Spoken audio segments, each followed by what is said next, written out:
हे guys, welcome back. तो India के अंदर टैक्स सीजन आने वाला है और यहीं पर काफी सारे क्वेश्चंस है क्रिप्टो टैक्स को लेके कि अगर आप ट्रेड करते हैं तो वहां पर क्रिप्टो टैक्स कैसे कैलकुलेट करें। साथ में अगर आप यहां पर अर्निंग कर रहे हैं क्रिप्टो के अंदर, एज ए सैलरी या कंसल्टेंसी में आप अर्न करें तो वहां पर कैसे टैक्स को कैलकुलेट करें। अगर एयर ड्रॉप में अर्न करें तो वहां पर कैसे कैलकुलेट करें। अगर आप क्रिप्टो माइनिंग या स्टेकिंग भी कर रहे हैं तो उसके अंदर किस तरह से आप टैक्स को कैलकुलेट करें। इन सारे क्वेश्चन का आंसर जो है आज के वीडियो में हम आपसे यहाँ पर शेयर करने की कोशिश करेंगे और साथ में कुछ मिसकंसेप्शन भी जो है वो भी क्लियर करने की कोशिश करेंगे। जैसे अगर आपका पोर्टफोलियो छोटा है और आपको लगता है कि मुझे टैक्स की फाइलिंग नहीं करना है तो उसका क्या नेगेटिव इंपैक्ट हो सकता है।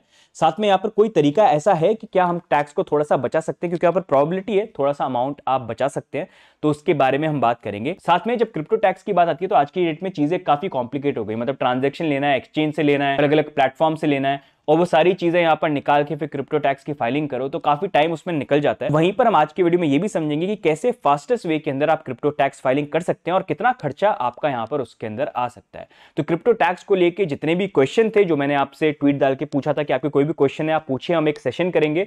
तो वो क्वेश्चंस मैंने देखे हैं, उनको हमने पिकअप किया और उसी के आंसर जो है आज के वीडियो में आपसे हम यहाँ पर शेयर करने की कोशिश करेंगे एंड होपफुली आपके जितने भी क्वेश्चंस है वो यहाँ पर आंसर हो जाए। नहीं होते हैं कमेंट्स में डाल देना, we will try to get the answers for you. तो आगे बढ़ते हैं गाइज, उससे पहले वीडियो को लाइक और चैनल पे सब्सक्राइब नहीं कर रखा है तो सब्सक्राइब जरूर कर लीजिएगा। हाय पुनीत, वेलकम।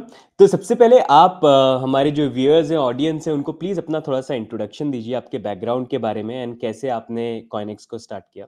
सो थैंक्स आदि भाई मुझे यहाँ बुलाने के लिए और काफ़ी मज़ा आ रहा है और काफ़ी एक्साइटेड भी हूँ मैं आज पूरे ऑडियंस को बताने के लिए कि क्या हम लोग कर रहे हैं। मेरा बैकग्राउंड, मुझे 7-8 साल हो गए हैं अभी क्रिप्टो इंडस्ट्री में। कॉइनेक्स को मैं लास्ट 2 साल से बना रहा हूँ। कॉइनेक्स के पहले अगर आप लोगों ने सुना होगा क्रिप्टो रिलीफ फंड, जो विटालिक ने 2021 में 1 बिलियन का शिबा इनू कॉइन दिया था, उस फंड को जिसने संदीप ने स्टार्ट किया था, तो मैं उसको लीड कर रहा था। तो एंड लाइक मैं उसमें रिस्पॉन्सिबल था पूरा फंड्स को कैसे उसको काम करे, आगे कैसे डिप्लॉय करें चीज़ों को। तो ये करने के बाद फिर कॉइनेक्स को मैंने 2022 में स्टार्ट किया इस आइडिया से कि ना, क्रिप्टो इंडस्ट्री आगे बढ़ रही है एंड इसमें बहुत सारे रेगुलेशंस आने वाले हैं, बहुत सारे कंप्लायंस से रिलेटेड चीज़ें आने वाली है। तो कैसे हम ऐसे टूल्स बनाएं जिससे इंडिविजुअल इन्वेस्टर्स और कंपनीज एकदम आराम तरीके से बिना कुछ सिरदर्दी के कैसे एकदम बढ़िया से सारा अपना कंप्लायंसेस टेक केयर कर सके। तो इस आइडिया और विजन से हमने कॉइनेक्स स्टार्ट किया था और अभी 2 साल हो गए हैं इसको एंड काफ़ी अच्छे से ग्रो कर रहे हैं और मल्टीपल कंट्रीज में गए हैं, मैं आगे बताऊंगा। और बट हाँ, अभी इंडिया के तो लार्जेस्ट प्लेटफॉर्म है हम लोग, 11 और कंट्रीज में लाइव है और कंपनीज के लिए भी हम लोग एक पूरा प्लेटफॉर्म बना दिया जहां कंपनीज भी हमें यूज कर सकती है for their complete accounting, reconciliation and other stuff. तो नेक्स्ट पुनीत भाई, थोड़ा सा आप यहाँ पर एक रिकैप या आप एक्सप्लेन कर दीजिए करेंटली इंडिया के अंदर क्या इकोसिस्टम है टैक्स को लेके, क्या रूल्स एंड रेगुलेशंस हैं। बिल्कुल। सो इंडिया में ये सबको पता होगा कि 30% टैक्सेस हैं क्रिप्टो पे। ये आपको तब देना है प्रॉफिटेबल फ्लैट 30, ट्रांजैक्शन। फ्लैट मत फ्लैट बोलिए, 30, फ्लैट 30। फ्लैट या फ्लैट 30%, बिल्कुल। तो फ्लैट 30% है आपका, प्लस आपको प्रॉफिटेबल ट्रांजैक्शंस पे टैक्सेस देने हैं। लॉस को आप ऑफसेट नहीं कर सकते हो even with in crypto, with other markets, या आप कैरी फॉरवर्ड भी नहीं कर सकते हो। तो मतलब जो सिर्फ प्रॉफिटेबल ट्रेड्स हैं आपके, उसके ऊपर आपको फ्लैट 30% के ऊपर टैक्सेस देना है। ये मोटा मोटा एक स्ट्रक्चर है। इसके अलावा जब आप कोई खरीद रहा है क्रिप्टो, तो उसको ये ध्यान रखना है कि वो 1% टीडीएस काट रहा है सामने वाले से जिससे वो खरीद रहा है। तो मानो मैं अगर आडी भाई आपसे 1 लाख रुपए का बिटकॉइन खरीदता हूँ, तो मैं आपके अकाउंट में 99,000 रुपए जमा करूंगा और 1,000 में आपके पैन कार्ड, जो आपका परमानेंट अकाउंट नंबर है, जो पैन, उस पे मैं 1,000 रुपए जमा करूंगा। आप मुझे पूरे 1 लाख का बिटकॉइन दोगे, 99,000 का नहीं दोगे। तो ये मोटा मोटा अभी इंडिया में लार्जर व्यू में, अगर मैं एकदम लाइक 36,000 फीट की हाइट से अगर मैं आपको बताऊं कि क्या है टैक्सेशन फ्रेमवर्क, तो ये है। तो जैसे आपने भी टीडीएस की बात करी कि टीडीएस के लिए मतलब डिडक्ट होता है और डिपॉजिट करना होता है, तो ये तो यूजुअली अगर हम देखेंगे एक्सचेंजेस ही करते हैं, इंडिविजुअल तो कहाँ ये चीज़ करेंगे, राइट? क्योंकि उस बिल्कुल। टीडीएस के लिए अलग से अप्लाई वगैरह करना पड़ता है, सारी चीज़ें होती हैं। Exactly exactly। तो ये एक अच्छा पार्ट है कि अगर आप एक्सचेंजेस पर हो जो ऑटोमेटिकली टीडीएस डिडक्ट करते हैं, तो वहां पर आपकी लायबिलिटी कम हो जाती है, आपका सिरदर्दी कम हो जाता है, एक्सचेंजेस अपने आप टेक केयर करते हैं। बट लॉ क्या बोलता है कि जो खरीद रहा है क्रिप्टो उसकी जिम्मेदारी है ना। एक्सचेंजेस आर फैसिलिटेटिंग, वो आपकी मदद कर रहे हैं और वो आपको आके मतलब वो आपके बिहाफ पर काट दे रहे हैं, बट काटना आपको था। तो अगर आप बाहर के एक्सचेंजेस पर या P2P में ट्रांजैक्शंस कर रहे हो, किसी से खुद से ना क्रिप्टो ले रहे हो, तो जिम्मेदारी आपकी रहती है, जो क्रिप्टो खरीद रहा है उसी की रहती है। तो इसमें एक चीज मैं क्लैरिफाई करूंगा, मानो जैसे स्वैप्स होते हैं, ठीक है, मैंने आपको यूएसडीटी दिया, आपने मुझे बिटकॉइन दिया, तो इस केस में कौन टीडीएस काटेगा, है ना, क्योंकि इस केस में तो मैं यूएसडीटी देके बिटकॉइन खरीद रहा हूँ। तो इस केस में दोनों ही यूजर्स क्रिप्टो खरीद रहे हैं, एक जन यूएसडीटी खरीद रहा है, एक जन बिटकॉइन खरीद रहा है, तो दोनों 1-1% टीडीएस काटेंगे और दोनों एक दूसरे के अगेंस्ट टीडीएस जमा करेंगे। तो ये चीज ध्यान देने वाली चीज है। पुनीत भाई, वीडियो स्टार्ट भी नहीं हुआ उससे पहले इतनी कंफ्यूजिंग चीजें यहाँ पर, मतलब आधे लोग तो बोलेंगे अरे भाई ये क्या है, लेकिन सारी चीजों को हम ब्रेक डाउन करने की कोशिश करेंगे वन बाय वन। इस टीडीएस वाले पे फिर से हम आएंगे, लेकिन आपने अभी जो करंटली इंडिया का जो क्रिप्टो टैक्स स्ट्रक्चर बताया, वो मोटा मोटा ये है, आप कोई भी प्रॉफिटेबल ट्रेड करते हैं उसके अंदर आपको फ्लैट 30% टैक्स गवर्नमेंट को डिपॉजिट करवाना है। आपने कोई भी ट्रेड करी जिसके ऊपर अगर आपका लॉस हुआ तो वो लॉस आपका है, आप ही उसको मतलब आप हैंडल करोगे, उसको आप ऑफसेट नहीं कर सकते कि प्रॉफिट में काट लो कि भाई ये लॉस भी तो हुआ था, नहीं, वो अलग है आपका, सारे प्रॉफिट पे देना ही पड़ेगा। वो लॉस जो है आप उसको नेक्स्ट ईयर कैरी फॉरवर्ड भी नहीं कर सकते कि नेक्स्ट साल आपने अपने प्रॉफिट, जैसे बाकी बिजनेसेस में होता है कि ऑफसेट कर दिया। साथ में आप ट्रांजेक्शन करते हैं क्रिप्टो के अंदर, crypto to crypto, crypto INR, तो वहां पर आपका 1% टीडीएस डिडक्ट होता है, जो एडवांस टैक्स होता है, गवर्नमेंट के पास डिपॉजिट हो जाता है। आप टैक्स जब क्लेम करते हो उस टाइम पे उसको रिक्लेम कर सकते हो बेस्ड ऑन कितना आपका चल बिल्कुल रहा है, राइट। साथ में आई बिल्कुल। थिंक एक ये भी है कि कॉस्ट ऑफ एक्विजिशन भी डिफाइंड नहीं है, कि जैसे अगर आप क्रिप्टो में ट्रेड करके पैसा कमा रहे हो, तो नॉर्मली होता है ना, बिजनेस करते हैं कि भाई मैंने रेंट पे शॉप ली, फिर कंप्यूटर लगाए, इलेक्ट्रिसिटी हुआ, स्टाफ रखा, तो पैसे कमाने में खर्चा हुआ, तो उसको आप ऑफसेट कर सकते हो थोड़ा सा, राइट, खर्चा हुआ बिल्कुल। है। वैसे ही हाँ, ट्रेडिंग में भी होता है कि ट्रेडिंग फीस पे करी, ब्लॉकचेन फीस पे करी, या बाकी चीजें एक्सपेंस हो गया, तो वो भी हम काट नहीं सकते मोटा मोटा। तो ये क्रिप्टो, कुछ मिस किया मैंने इसमें, और भी हाँ। कोई है चीज जो इसमें बच गई अभी? नहीं, इसमें मोटा मोटा आप है ना, जैसे मतलब जितना आपका कॉस्ट लगा था खरीदने में, और आप ब्रोकरेज फीस उसको इंक्लूड कर सकते हो, जैसे आप प्लेटफॉर्म पे खरीद रहे हो, फीस दे रहे हो, तो वो फीस आप हटा के उसको आप कॉस्ट में ले सकते हो अपने, मोटा मोटा। अच्छा, तो कॉस्ट ऑफ एक्विजिशन में डाल सकते हैं उसको, मतलब इंक्लूड कर सकते हैं?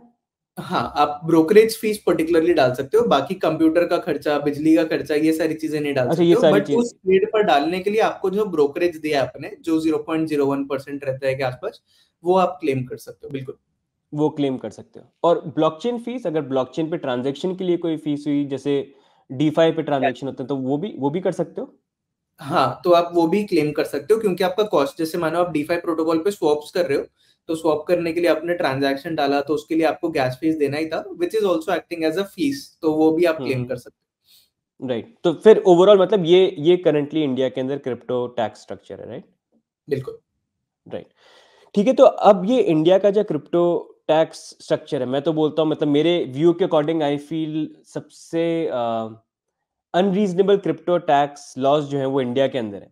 क्या ये मेरा मानना सही है? मतलब अगर आप बाकी, जैसे आप बोल रहे हो 11 कंट्रीज में आप लोग सर्विसेज देते हो, बाकी कंट्री के टैक्स लॉज देखते हो, तो क्या इंडिया में ही इतने हार्श क्रिप्टो टैक्स लॉज हैं, या फिर अगर आप थोड़ा सा आइडिया दें, व्हाट्स योर पर्सपेक्टिव? श्योर। तो अगर मैं 30% के पॉइंट ऑफ व्यू से देखूं, तो नहीं, मतलब कुछ और कंट्रीज हैं जहां परसेंटेज है 36%, 40%, 45% भी है, तो 30% के हिसाब से नहीं, बट जो वर्स्ट पार्ट है इंडिया के टैक्सेशन फ्रेमवर्क में, वो ये चीज है कि आप लॉस को ऑफसेट नहीं कर सकते हो।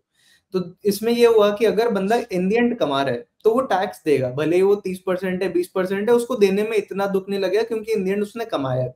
बट लॉस वाले ऑफसेट में क्या केस हो जाता है कि ऐसा बहुत सारे यूजर्स के साथ होता है कि वो ओवरऑल लॉस में है ना, कुछ कमाया ही नहीं है क्रिप्टो से, बट फिर भी जो ट्रांजैक्शंस के ऊपर कमाए उसके ऊपर उनको टैक्स अलग से देना पड़ रहा है, तो उनको घर से और पैसे देने पड़ रहे हैं, जबकि उन्होंने कुछ कमाया ही नहीं। तो ये एक बहुत हार्श रूल है ये, और कहीं पर भी नहीं है पूरी दुनिया में, जो लॉस को आप ऑफसेट नहीं कर सकते हो। सेकंड, जो 1% टीडीएस है, ये जो ट्रेडर्स हैं, जो हाई फ्रीक्वेंसी ट्रेडर्स हैं, उनके लिए ये बहुत ही ज्यादा, मतलब लाइक अच्छी चीज नहीं है, ये बेकार चीज है उनके लिए, क्योंकि उनका कैपिटल सक हो जाता है। तो मानो मैंने 1 लाख का ट्रेड डाला, 1 लाख का कुछ खरीदा, फिर बेचा, फिर कुछ खरीदा, फिर कुछ बेचा, बहुत कम प्रॉफिट्स में, 1.5%, 2% के प्रॉफिट्स में मैं बहुत ट्रेड कर रहा हूँ, बट हर ट्रेड पे मेरा 1-1% टीडीएस करता जा रहा है। तो सरकार का मोटिव था ट्रैक करना ट्रांजैक्शंस को, ये चीज 0% टीडीएस से भी ट्रैक हो सकती है, 0.101% से भी हो सकती है, 1% इज वेरी हाई नंबर। तो ये दोनों ही चीज ऐसी है जो और कहीं नहीं है पूरे वर्ल्ड में, इंडिया में, और इसके कारण ना बहुत नेगेटिव टैक्सेशन फ्रेमवर्क है for crypto in the country. तो जैसे आपने बोला कि दूसरी कंट्रीज में भी, जैसे आप 30% को लेके नहीं बोलोगे, दूसरी कंट्री में भी 36% है, 40% है। आई अंडरस्टैंड 36-40% है, लेकिन वो फ्लैट नहीं होगा। आई थिंक वो ब्रैकेट के बेसिस पे होगा कि अगर आपने इतनी अर्निंग करी तो उस पे होगा। लेकिन इंडिया के अंदर तो सीधा सीधा ये है कि आप चाहे 10,000 रुपए कमाओ, चाहे आप 1 लाख रुपए कमाओ, 2 लाख कमाओ, सीधे फ्लैट 30% टैक्स है। एब्सोल्युटली, ये एम आई आपने राइट? बहुत अच्छा पॉइंट बोला है कि यहाँ पर सारी चीजों पर फ्लैट है, बट बाहर ऐसा है कि वो स्लैब बेसिस पर है and it can go higher. Yes, कि मतलब नॉर्मल ट्रीट करते हैं, जैसे बिजनेस में आपने कर दिया तो उस अकॉर्डिंग स्लैब है, तो वैसे ही स्लैब है जितना कमाया उसके अकॉर्डिंग। एंड आई थिंक बिल्कुल, कुछ स्लैब्स ऐसे भी है कि सर्टेन अमाउंट तक अगर आपने कमाया तो आपको कोई टैक्स भी नहीं पे करना है, अगर आप स्लैब में एग्जैक्टली, नहीं है। Absolutely, right. एब्सोल्युटली, बाहर ऐसा बहुत है, बट इंडिया में आपको आपने कुछ भी कमाया उसके ऊपर फ्लैट 30% आपको देना ही देना है। अच्छा, इंडिया के बाद अगर सबसे हार्श क्रिप्टो टैक्स लॉस किसी कंट्री के आपको बोल रहे हैं तो कौन सी कंट्री बोलोगे? आई थिंक यूएस में भी है high taxation on crypto hmm. Currencies. इसके अलावा जर्मनी में भी there are high taxation on crypto currencies. तो ओके। मतलब है ऐसे बहुत सारे countries, but I think US and Germany would be the next. Okay.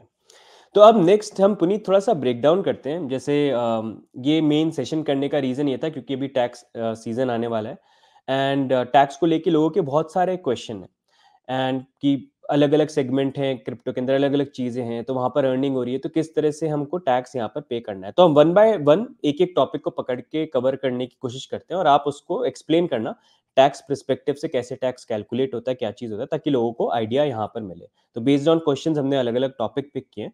तो सबसे पहले आप ये एक्सप्लेन करिए कि अगर कोई इंसान क्रिप्टो के अंदर स्पॉट ट्रेडिंग कर रहा है, मतलब crypto to crypto, crypto to INR अगर बाइंग कर रहा है एक्सचेंज के ऊपर, तो एक्सचेंज हो गया, डिसेंट्रलाइज एक्सचेंज हो गया, या कोई भी चीज हो गई जहां पर वो ट्रेडिंग कर रहे हैं, तो वहां पर टैक्स किस तरह से लागू होता है? तो स्पॉट ट्रेडिंग पे ऐसा होता है कि जैसे फर्स्ट ऑफ ऑल समझ लेते हैं बाय का। तो अगर आप क्रिप्टो खरीद रहे हो, ठीक है, लेट्स से आप आईएनआर से 1 लाख रुपए का क्रिप्टो खरीद रहे हो, तो उस पर टीडीएस के अलावा इनकम टैक्स आपका कुछ नहीं लगेगा। तो आपने अगर 1 लाख रुपए का क्रिप्टो खरीदा, सामने लेके आपने 99,000 उसके बैंक अकाउंट पे दे दिए, 1,000 उसके पैन पर दे दिए, आपको पूरा 1 लाख का क्रिप्टो मिल गया। इस पे आपको इनकम टैक्स कुछ नहीं लगेगा। अगर आप होल्ड करके रख रहे हो क्रिप्टो को, तो भी कुछ नहीं लगेगा। टैक्स कब आता है? जब डिस्पोजल आता है, यानी कि आप क्रिप्टो को ट्रांसफर कर रहे हो कि आप उसको बेच रहे हो, तब उसके ऊपर टैक्सेस आएगा। तो ये समझ लेते हैं। एक तो वेरी सिंपल, अगर मानो मैंने 1 लाख का बिटकॉइन खरीदा, 1,10,000 में बेच दिया, तो जो 10,000 के ऊपर प्रॉफिट है उसके ऊपर मेरा फ्लैट 30% टैक्सेस। फर्स्ट थिंग, एकदम सिंपल, स्पॉट के ऊपर मैंने कोई चीज 1 लाख का खरीदा, 1,10,000 में बेच दिया। दूसरा, मैंने 1 लाख का खरीदा बिटकॉइन। अब जब बिटकॉइन 1,10,000 का हो गया, मैंने उसको यूएसडीटी या ईथर में कन्वर्ट कर लिया। ठीक है, स्पॉट पे मैंने बीटीसी यूएसडीटी या बीटीसी ईटीएच पेयर पर उसको जाके कन्वर्ट कर दिया। तो इस पर भले ही मैं उसको आईएनआर में नहीं कन्वर्ट कर रहा हूँ, है ना, भले ही एक क्रिप्टो से दूसरे क्रिप्टो पर मैं मूव कर रहा हूँ, तब भी टैक्सेस लगेंगे 30% फ्लैट पे। तो बिटकॉइन मैंने जब खरीदा मानो 1 लाख का, जब बेचा 1,10,000 का, यूएसडीटी में कन्वर्ट कर लिया, तो इस 10,000 के ऊपर मुझे 30% देना है। अब मेरा यूएसडीटी का कॉस्ट हो गया, जो मैंने यूएसडीटी खरीदा वो 1,10,000 का हो गया। अभी मानो मैं आगे जाके यूएसडीटी बेच रहा हूँ 1,15,000 में, 1,12,000 में, 10,000 में, तो जिस भी डिफरेंस आ रहा है उस डिफरेंस के ऊपर मुझे 30% लगता जाएगा। तो ऐसे करके ये पूरा स्पॉट मार्केट का अपना टैक्सेस कैलकुलेट होता है। अभी मानो मैंने कोई चीज 1 लाख की खरीदी थी बिटकॉइन, 90,000 की हो गई, मैंने बेच दिया, तो ये जो 10,000 का लॉस बुक हो गया, इसको मैं बाकी प्रॉफिट्स के साथ हटा नहीं सकता हूँ। ये इंडिया के लिए अनफॉर्चुनेट, जो इंडिया टैक्स लॉज में अनफॉर्चुनेट चीज है कि आपने एक ट्रेड पर कमाया, दूसरे ट्रेड पर गवाया, तो आप उसको सेट ऑफ नहीं कर सकते हो। आपको सिर्फ कमाए वाले ट्रेड्स के 30% टैक्सेस देने। तो बेसिकली आप ये बोल रहे हो कि जब भी आप कोई ट्रेड कर रहे हो, अगर आपने फॉर एग्जांपल बिटकॉइन को बाय किया इंडियन रुपीज से, तो तब आपको कोई फ्लैट 30% टैक्स नहीं देना, क्योंकि आपने बाय किया है। आप करेक्ट, टैक्स तब पे करोगे जब आपने जो चीज बाय कर रखी है उसको आप बेचोगे। अब चाहे आप उसको आईएनआर में बेचते हो, या आप उसको यूएसडीटी के अंदर कन्वर्ट करते हो, या इथेरियम के अंदर कन्वर्ट करते हो, जैसे ही वो ट्रांसफर हुआ, जो बिटकॉइन आपने खरीदे थे आईएनआर के अंदर, वो जैसे ही ट्रांसफर हुए, तब आप लायबल हो जाओगे टैक्स पे करने के लिए फ्लैट 30%, अगर वो प्रॉफिटेबल हुआ आपकी जो ट्रेड वहां पर। यही आप बोल बिल्कुल, रहे हो? बिल्कुल, ठीक बिल्कुल। है, ठीक है, ठीक है। एंड बाकी फिर यहाँ पर मतलब जब भी, मतलब सिर्फ ऐसा नहीं है कि आईएनआर से बिटकॉइन बाय किया और बिटकॉइन को आईएनआर में बेचा तभी टैक्स देना है। अगर आपने आईएनआर से बिटकॉइन बाय किया और बिटकॉइन से यूएसडीटी में भी कन्वर्ट किया, या उस हाँ, बिटकॉइन से आपने उसको इथेरियम बाय कर लिया, कोई भी चीज किया, तब भी आपको देना पड़ेगा, मतलब वो सेम ही है। बिल्कुल, बिल्कुल, एब्सोल्युटली। अच्छा, ठीक है। तो अब नेक्स्ट हम ये समझते हैं, आपने ये बता दिया स्पॉट ट्रेडिंग में फ्लैट 30% टैक्स है, 1% टीडीएस यहाँ पर है। अब नेक्स्ट हम बात करते हैं फ्यूचर और ऑप्शन ट्रेडिंग की, कि फ्यूचर और ऑप्शन ट्रेडिंग के ऊपर ये क्रिप्टो टैक्स किस तरह से लागू होता है। ठीक है, तो फ्यूचर्स और ऑप्शंस में कोई क्लियर गाइडलाइंस नहीं है गवर्नमेंट से। मैं ये बताता हूँ जो सारे एक्सचेंजेस मोस्टली इंडिया में जो स्टैंड लिए। पहला, कि क्योंकि आप एक्चुअल में क्रिप्टो नहीं खरीद रहे हो, आप एक पोजीशन ले रहे हो एक कॉन्ट्रैक्ट के ऊपर कि क्रिप्टो मार्केट कैसे बढ़ेगा आगे जाके। तो उसी लिए आपका एक्चुअल में क्रिप्टो एक्सपोजर या क्रिप्टो की होल्डिंग्स नहीं है, तो यहाँ पर टीडीएस नहीं लगता है। तो 1% टीडीएस नहीं लगता है क्रिप्टो पे, फ्यूचर्स पे अगर आप ट्रेड कर रहे हो। मानो आपने पोजीशन लिया, मार्केट के साथ ऊपर जाएगा कि नीचे जाएगा, आपका पोजीशन जब आपने क्लोज करोगे ये अपने आप लिक्विडेट हो जाएगा, आपके पास रियलाइज्ड प्रॉफिट या रियलाइज्ड लॉसेस आएंगे। ठीक है, तो आपने कोई पोजीशन लिया, आपने मानो एक बाय का पोजीशन, लॉन्ग पोजीशन डाल दिया, उसमें आपको 1000 यूएसडीटी का प्रॉफिट आया, और एक आपने शॉर्ट पोजीशन डाला था, मानो उसके वजह से आपको 800 यूएसडीटी का लॉस हो गया। तो नेट में आपने कितना कमाया? एक में 1000 कमाया था, एक में 800 गवाया, तो नेट में 200 कमाया। तो फ्यूचर्स में लोग ये भी सजेस्ट करते हैं, या कुछ सीएस है ना, मतलब मार्केट में ट्रेंड अभी मोस्टली यही है कि आप नेट के ऊपर टैक्सेस भरते हो। तो फ्यूचर्स में अगर आप ट्रेड कर रहे हो तो आप लॉस ऑफसेट कर पा रहे हो, और जो 1000 कमाए और 800 गवाए, जो 200 बैलेंस है, उस 200 के ऊपर आप टैक्सेस दोगे। अब इसमें ये इंपॉर्टेंट चीज है कि आपका फ्यूचर कॉन्ट्रैक्ट किस मार्केट में, मान लो अगर यूएसडीटी में, तो आपका मोस्ट ऑफ द कॉन्ट्रैक्ट्स है ना, जैसे most of the futures USDT में होते हैं, तो आपको सेटलमेंट यूएसडीटी में आती है। भले आपने किसी भी पोजीशन लिया, बीटीसी का लिया, इथर का लिया है, आपको सेटलमेंट सारा यूएसडीटी में आता है। तो आपको 1000 यूएसडीटी आया, 800 यूएसडीटी गया, जो 200 यूएसडीटी है वो आपका पूरा का पूरा 30% टैक्सेस के ऊपर बन जाता है। ये 200 पूरा आपका प्रॉफिट है, इसके ऊपर आप 30% टैक्सेस फ्लैट, जो कि बन जाएगा लगभग 60 यूएसडीटी, ये आपका टैक्स अमाउंट बन जाएगा। तो इसी तरह से फ्यूचर्स, ऑप्शंस, मार्जिन्स सारे इसी तरह से है ना, जितने भी डेरिवेटिव प्रोडक्ट्स हैं बेसिकली क्रिप्टो के, इसमें एक तो टीडीएस नहीं लगता है, और दूसरा लॉस ऑफसेट करके नेट के ऊपर आप टैक्सेस भरते हो। तो यहाँ पर मतलब आपका ये बोलना है कि फ्यूचर ट्रेडिंग के ऊपर अगर लोग ट्रेड कर रहे हैं तो अभी बेसिकली ग्रे एरिया के अंदर है, तो सारे सीएस एक्सचेंजेस यही स्टांस है उनका, कि अगर आपने ट्रेड करी तो आप एक तो अपनी दो अलग अलग पोजिशन है तो उसको ऑफसेट कर सकते हो लॉस को, और साथ में यहाँ पर आपको फ्लैट 30% टैक्स नहीं देना है, राइट। फ्लैट 30 देना है यूएसडीटी के सेटलमेंट्स में। हाँ, अगर आपको राइट राइट। सेटलमेंट आ रही है, यस, तो हम्म। अगर सेटलमेंट जो आ रही है, अगर आपको क्रिप्टो में ही आ रही है, तो जितना भी क्रिप्टो का अमाउंट आया उस प्रॉफिट पे आपको फ्लैट 30 देना है। मतलब सिर्फ तो प्रॉफिट पे नहीं, नेट प्रॉफिट पे, प्रॉफिट और लॉस कमा करके जो आपका फाइनल अमाउंट बच रहा है उस पे 30% देना है। स्पॉट पे क्या होता है, 8000 कमाया, 800 गवाया, 1000 पे 30% लगता है। फ्यूचर्स में क्या होता है, 1000 कमाया, 800 गवाया, 200 जो बचे हैं, 200 पे 30% लगेगा। तो ऑफसेट करने की पॉसिबिलिटी यहाँ पर हो जाती है। लेकिन बिल्कुल। अगर यही फ्यूचर कॉन्ट्रैक्ट जो है ये आईएनआर के अंदर ट्रेड हो रहे हैं, तो कि आईएनआर से बाय किया, आईएनआर में सेल किया, तब भी फ्लैट 30% टैक्स देना होगा।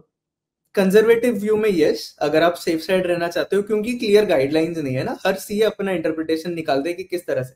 तो उनका कहना है कि यहाँ तो क्रिप्टो का बिल्कुल ही लेना देना नहीं है, सेटलमेंट भी नहीं आ रही है क्रिप्टो पे, तो हम इसको नॉर्मल जैसे स्टॉक मार्केट का फ्यूचर्स ऑप्शंस को ट्रीट करते हैं उसी तरह से इसको ट्रीट करेंगे, इसको हम क्रिप्टो के जैसे ट्रीट ही नहीं करेंगे। तो इसमें ये भी एक स्टैंड चल रहा है मार्केट में। जैसे इसका पुनिंदा आपने जो चीज़ ये बोली है मैं नोटिस कर रहा था, जैसे टैक्स की जो गाइडलाइंस वगैरह है उसके अंदर लिखा हुआ है कि आप फ्लैट 30% पे करने के लिए तब लायबल हो जब ट्रांसफर ऑफ एसेट होगा। लेकिन क्योंकि ये ट्रांसफर ऑफ एसेट नहीं है, ट्रांसफर ऑफ कॉन्ट्रैक्ट है, तो आई थिंक सी ए सारे उसको उसी तरह से, मतलब बेस्ड ऑन द लैंग्वेज उसी तरह से करेक्ट, उसको देखना है। बट आपने जैसे बिल्कुल। बोला कि grey area to be on the safer side, तो ऐसा आप क्यों बोल रहे हो? अगर वो उसमें लिखा हुआ है तो डज दैट मीन कि ऑल्दो ग्रे एरिया में है, लोग ऐसे इंटरप्रिटेट, जैसे कुछ एक्सचेंजेस भी बोल रहे हैं कि हाँ मतलब आप अवॉइड कर सकते हो टैक्स को और ये सारी चीजें, can it still create a problem for users? Motive पे डिपेंड करता है, I think lot of things है ना।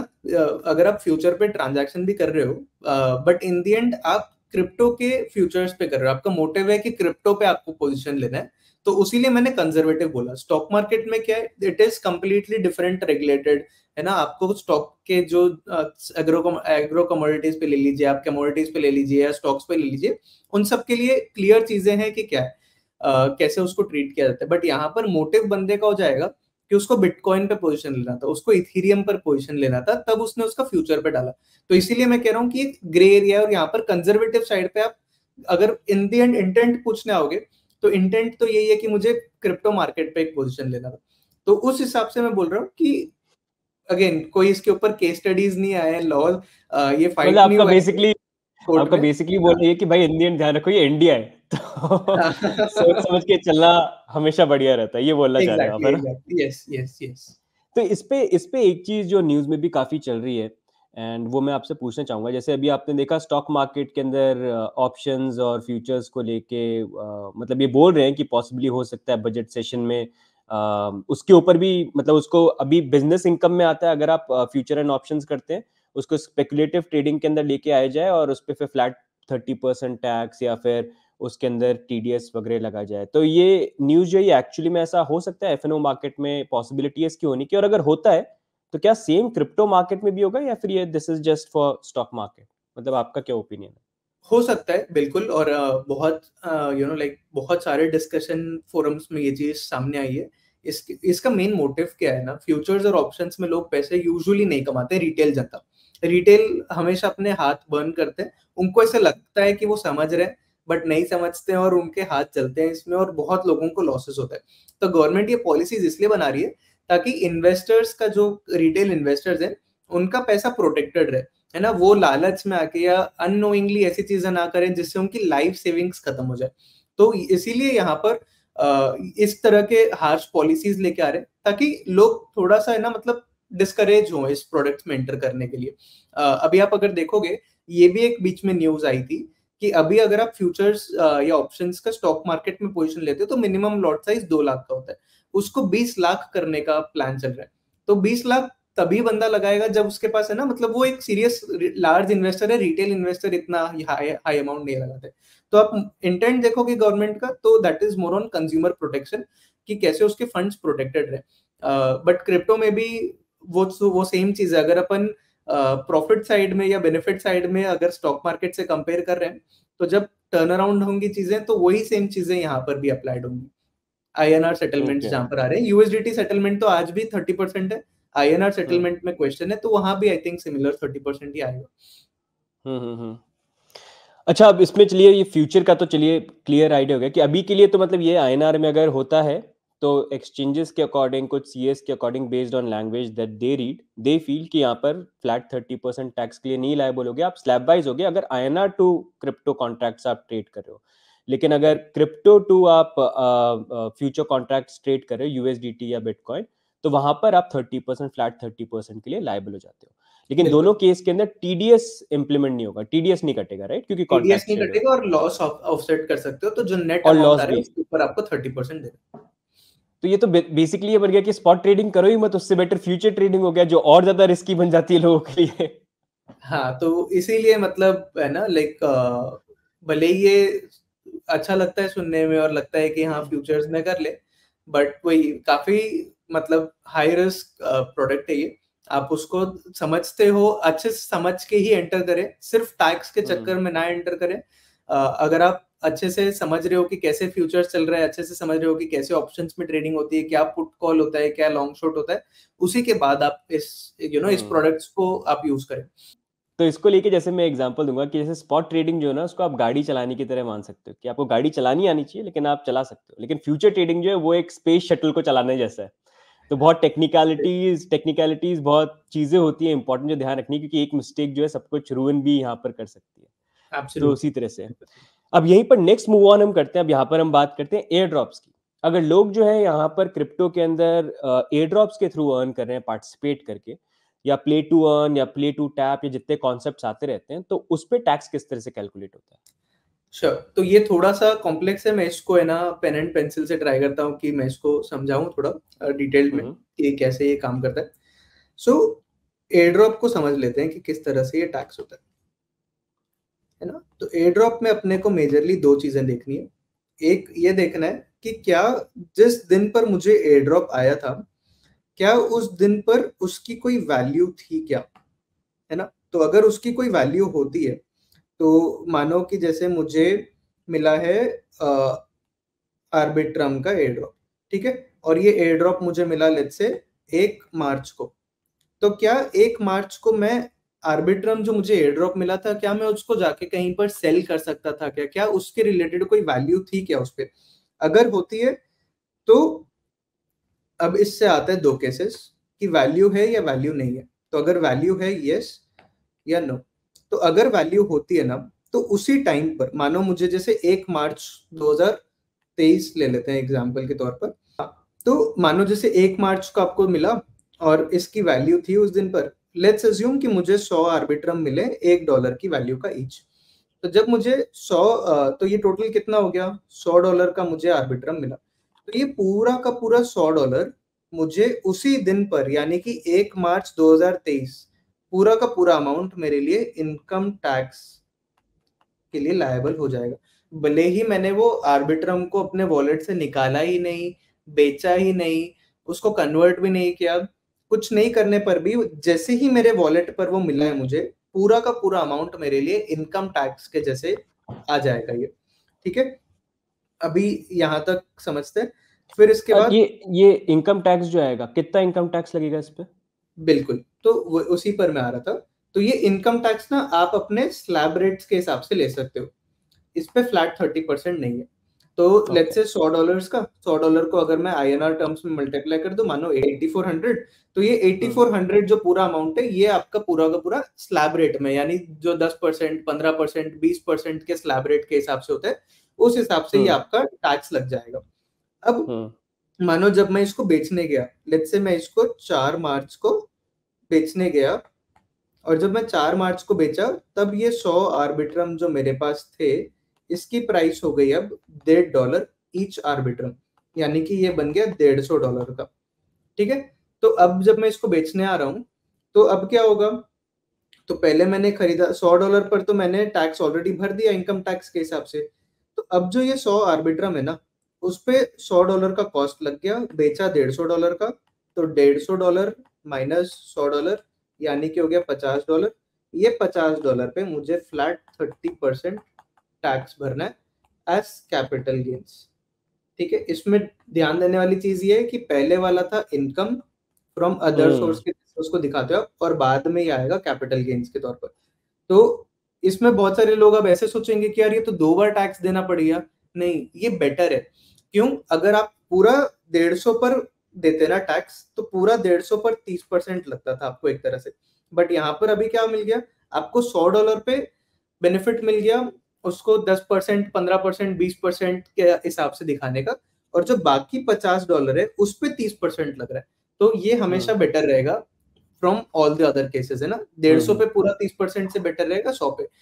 अब इसमें घाटा कब होगा, अगर जब आपको मिला तब $100 का था, और जब आपने बेचा तब मानो आपका पास $80 का आपने बेचा, तो उस केस में आप वो $20 जो घाटा हो गया आपका, उसको आप ऑफसेट नहीं कर पाओगे, क्योंकि इंडिया में लॉस ऑफसेट करना अलाउड नहीं है।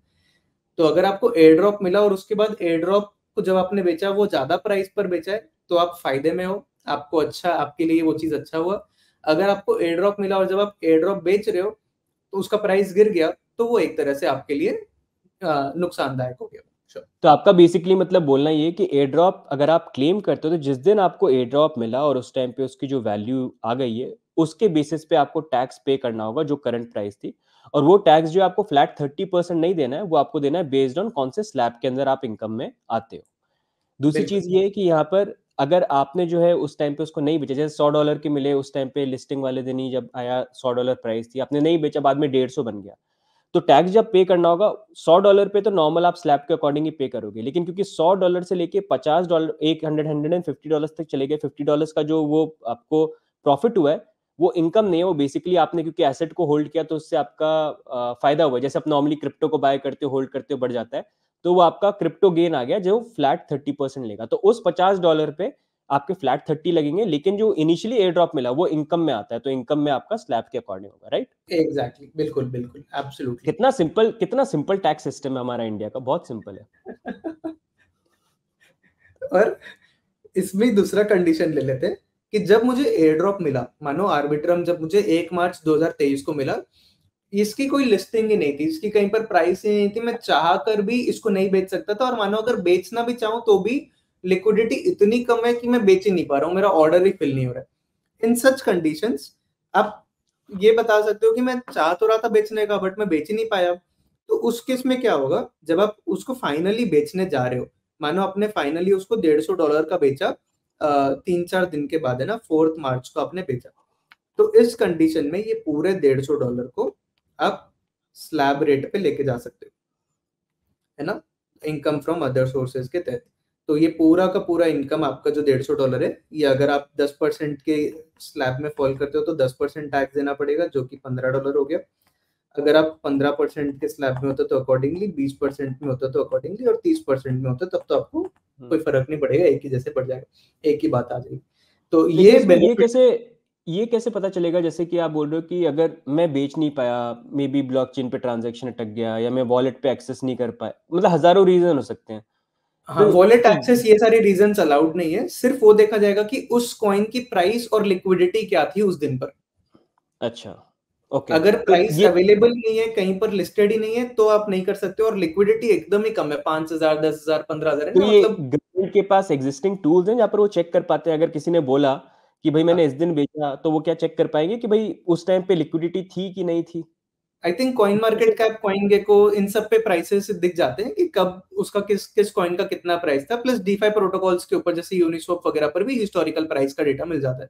हम्म, तो मतलब आप बोल रहे गवर्नमेंट के पास अभी ऐसे टूल्स हैं जहाँ पर वो ये सारी चीजें आइडेंटिफाई कर सकते हैं? हाँ, बिल्कुल बिल्कुल, करना चाहें तो कर ओके, सकते हैं, बिल्कुल। ओके, ठीक है। तो इस तरह से मोटा मोटा अपना एयर ड्रॉप्स पूरा कैलकुलेट होता है। अगर मैं इसको समराइज कर दूं तो सिंपल ऐसा है कि जब आपको मिला उस टाइम पर ये देखना है कि क्या उसकी वैल्यू थी या नहीं थी। अगर थी तो जितना भी अमाउंट मिला उसको इनकम पे, जब मैं बाद में बेच रहा हूं तो जो डिफरेंस है वो कैपिटल गेन। अगर नहीं थी, जब मैं फाइनली उसको बाद में जाके डिस्पोज कर रहा हूं तो पूरे अमाउंट पे income. Okay, okay, make sense. लेकिन वो वैलिड रीजन होना चाहिए, मतलब ऐसे नहीं आप झूठ बोल के कुछ करो तो वहां पर प्रॉब्लम हो जाएगी, है ना ये? ओके, ठीक है। ठीक है, तो अब ये एयर ड्रॉप से हम नेक्स्ट मूव करके हम आ जाते हैं। बहुत सारे लोग क्रिप्टो के अंदर काम करते हैं और वो सैलरी कमाते हैं या कंसल्टेंसी के अंदर फी अर्न करते हैं। जैसे यूट्यूब के अंदर हम लोग भी काफ़ी वर्क करते हैं, तो हमको प्रोजेक्ट्स पे करते हैं क्रिप्टो के अंदर। लोग टेलीग्राम पे वर्क करते हैं कंपनी के लिए। तो ये जब इनकम होती है एज ए सैलरी या consultancy, but it is in USDT या फिर बिटकॉइन या दूसरे क्रिप्टो टोकन के अंदर, तो इन पे कैसे टैक्स लगता है?